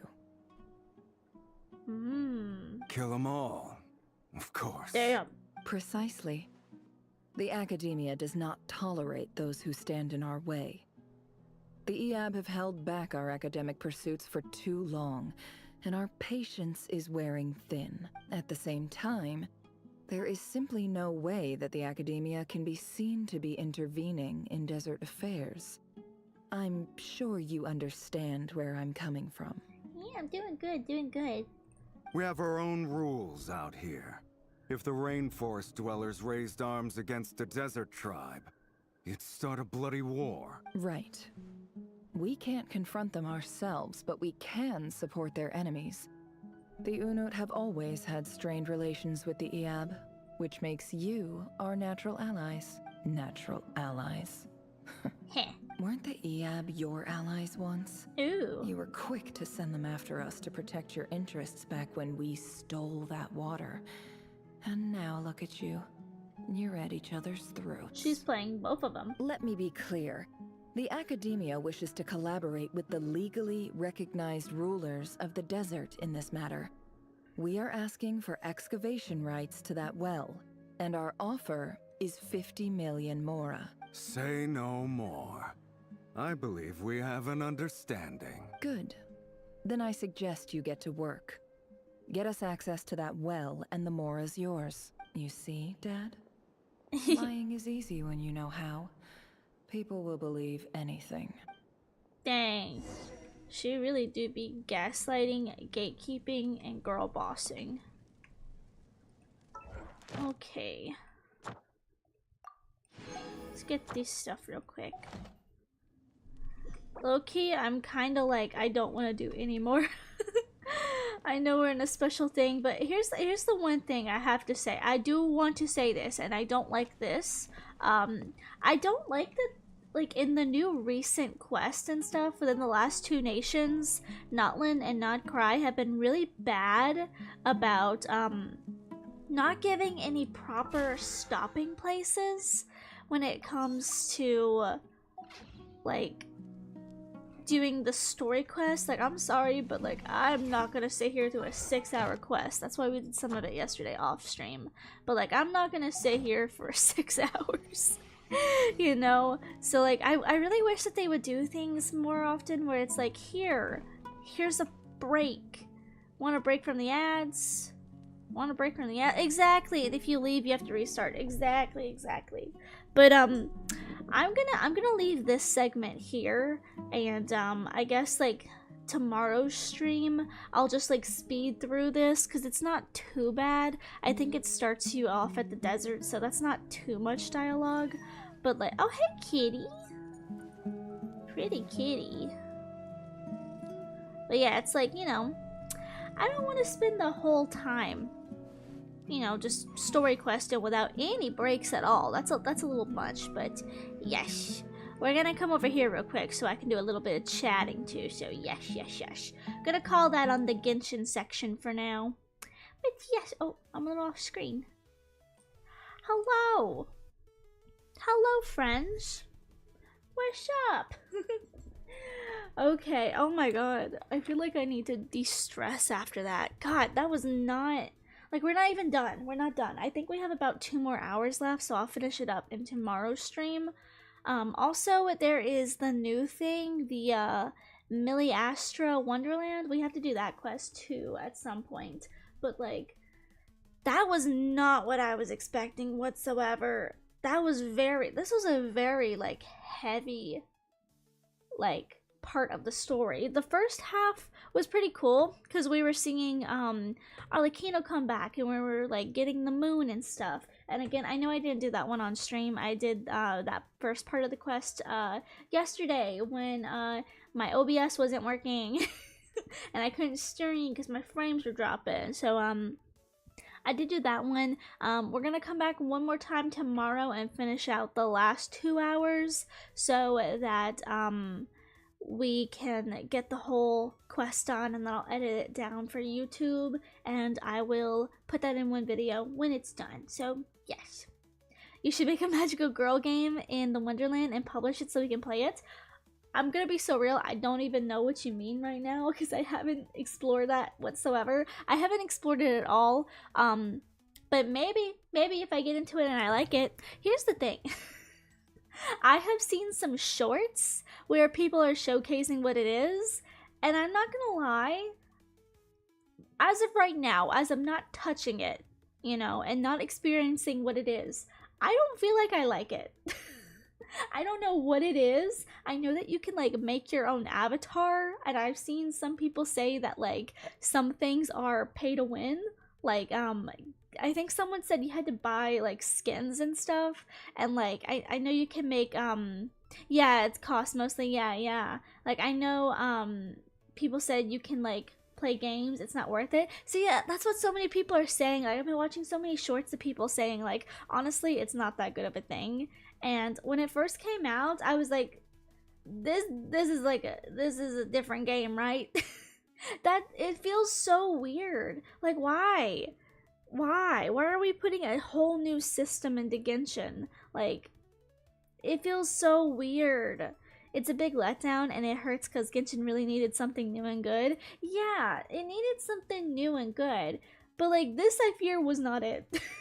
And again, I haven't played through any of this. I don't know what it is and whatnot, but from what I have seen and what I have read about people saying about it, most people are not happy with it. And from the previews and stuff that I've seen, I don't see a reason for it whatsoever. I don't feel like this is the proper game. Like, again, I haven't played anything through it, so I don't know everything. But from what I do know, one, you get to make a character. Why? Genshin is not the type of game that I think you need to make a character with. Like, Genshin is a gacha game that gives you characters. If you were going to make a character, I think it should be, you know, the main character. Like, you know, Traveler or something, you know? Like, I feel like if you want to make a customizable character, that's your main character, that's your MC. Like every other game, your main character is the customizable one. And like, I just feel like it's weird that they added that in now. Like, we're so close to the end of what I feel like is, if not the entire game, part 1. I've seen a lot of people theorizing that like Genshin is going to wrap up the Teyvat chapter and then keep going, because the game is like super, you know, popular when that's a cash grab. Let's be so real, it's a cash grab. So it's like, well, we're theoretically getting close to the end, whether that be a, you know, end of a chapter or end of the actual game, who knows? I feel like they wouldn't wrap it. I'm not gonna lie, I feel like they would absolutely expand upon the game, because cash, money. But like, it just feels weird to add it in after so many years. This is, I fear, not it. And I haven't played it yet. I'm just saying, from like looking at it and stuff, I'm not hype about this. I don't like it. From what I have seen, I don't like it. Oof. Imagine Roblox crossed with Gmod, crossed with Super Mario Maker, but in Genshin, and that's the Wonderland thing. That's so weird. It's so weird. Like, I could see if they took the actual characters, like, that we can pull as, and maybe made a game system, like a permanent game system, like you can build games. Like, they have like limited time, like event things, like with games, where like you can make a game and you can let other players play your games. And like, I just feel like the thing that really turned me off of this update was the fact that you're able to make your own character. It just feels wrong in this type of game, and especially as far into this game as we already are. It just feels wrong, you know? I don't love it. I don't love the idea, but again, this is just my opinion from not touching it yet, so I can't fully speak to it, but just from what I've seen from like Instagram and like shorts and stuff on YouTube, and people genuinely like talking about it, yeah, I don't think a lot of people like it either. Oh, I filled enough for Electro. Also, I don't like it. Gotcha. Oh, you're so right. Let's be real, they're trying to capitalize on Infinity Nikki's failure. Don't even get me started on Infinity Nikki. Oh my god. I have never felt let down as hard as Infinity Nikki. And I say this because the game was unplayable for me. It was unplayable. I had been waiting for months for Infinity Nikki to come out, and when I got the game, like, I know a lot of people were saying that it was like a general problem where you couldn't even get past the loading screen. It just took like forever. Like, it took me 30 minutes one day. 30 minutes to get into the loading screen just to be able to play the game. Like, and I had so many bugs, and then they came, and then I had to just like quit because I couldn't play the game. The game was just unplayable. Like, there was bugs, it was lagging my computer out. I just was like, you know, maybe it's a computer thing. Maybe I just need to like upgrade my computer. Upgraded my computer for this freaking game, still couldn't play it. There were still so many problems with it that I was like, I give up. And then I came back finally, and I realized everything was retconned. The beginning of the whole game was retconned. And I loved that opening scene of Infinity Nikki where like she gets to like, you know, do this like little ballroom dance with this beautiful red dress. And they retconned the first half just to make sense for like multiplayer. Like, it's so, I'm sorry, but that's so stupid. It's so stupid. And I love Infinity Nikki. I have been a huge fan of the mobile games for years. I love my dress-up games. I'm so disappointed. I can't even touch the game. I would love to play it, but part of me is like, morale-wise, I just don't think I can do it. I just don't think I can do it. I gotta check on Mom. I'll see you later. And thank you for joining, Tanuki. Thank you, thank you. I'm just having a little yap sesh before we wrap up today's stream. But, yeah, I really hope that Hoyoverse isn't trying to capitalize on, like, a Nikki failure, just because I feel like it's just, thank you for the drink, Tanuki. I just feel like it's like, just let it do its own thing. Just let it sink. Like, I hate to say that, but just let it sink. And I really love what they did with the world in Infinity Nikki. I just feel like it was such a letdown. I was so let down by it. I can't play it. I just can't.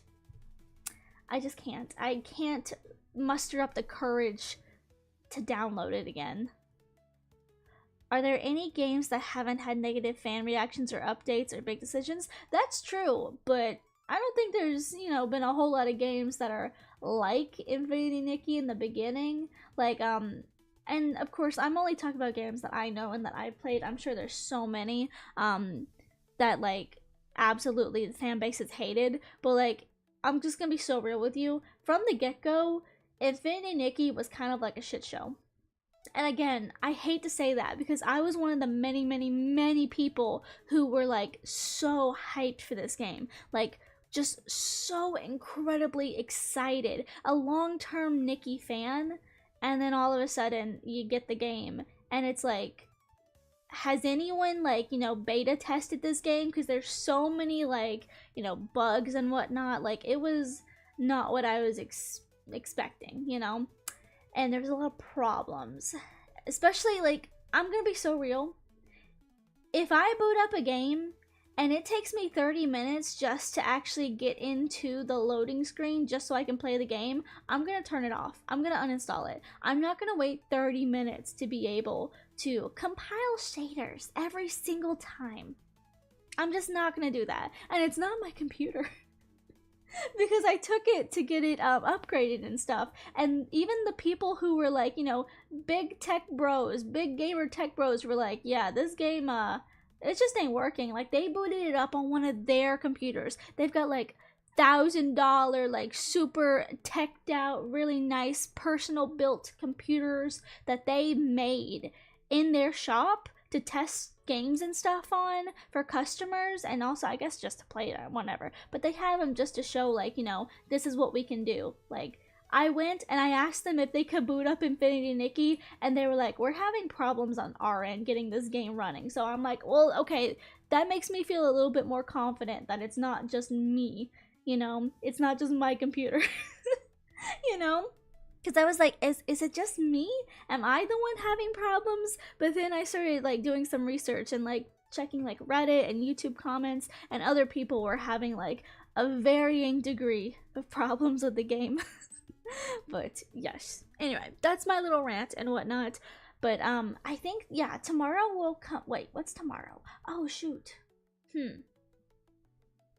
Tomorrow, never mind. Okay, what we're gonna do, I keep forgetting what day it is because I have family up and I am my work schedule is all over the place. So what we are going to do is tomorrow, instead of finishing out the Genshin quest, what I'm gonna do is we are gonna come on and we are going to do the design for M's 2025 Halloween outfit, because Halloween is like in a week, and a week tomorrow, so I'll need time to actually draw like a proper sketch or like a proper full body, like, you know, art piece. Tomorrow we're just gonna make a sketch. We're going to do the outline and put together an outfit, and if you guys have any ideas for the outfit, do let me know. Come in with your brainstorming. And so we're gonna do that tomorrow, and then I might stream on Saturday, since yesterday my computer wasn't working. It was a little bugged, so I didn't get to stream yesterday, so I might stream on Saturday and finish up the Genshin section. I'm thinking I might do that.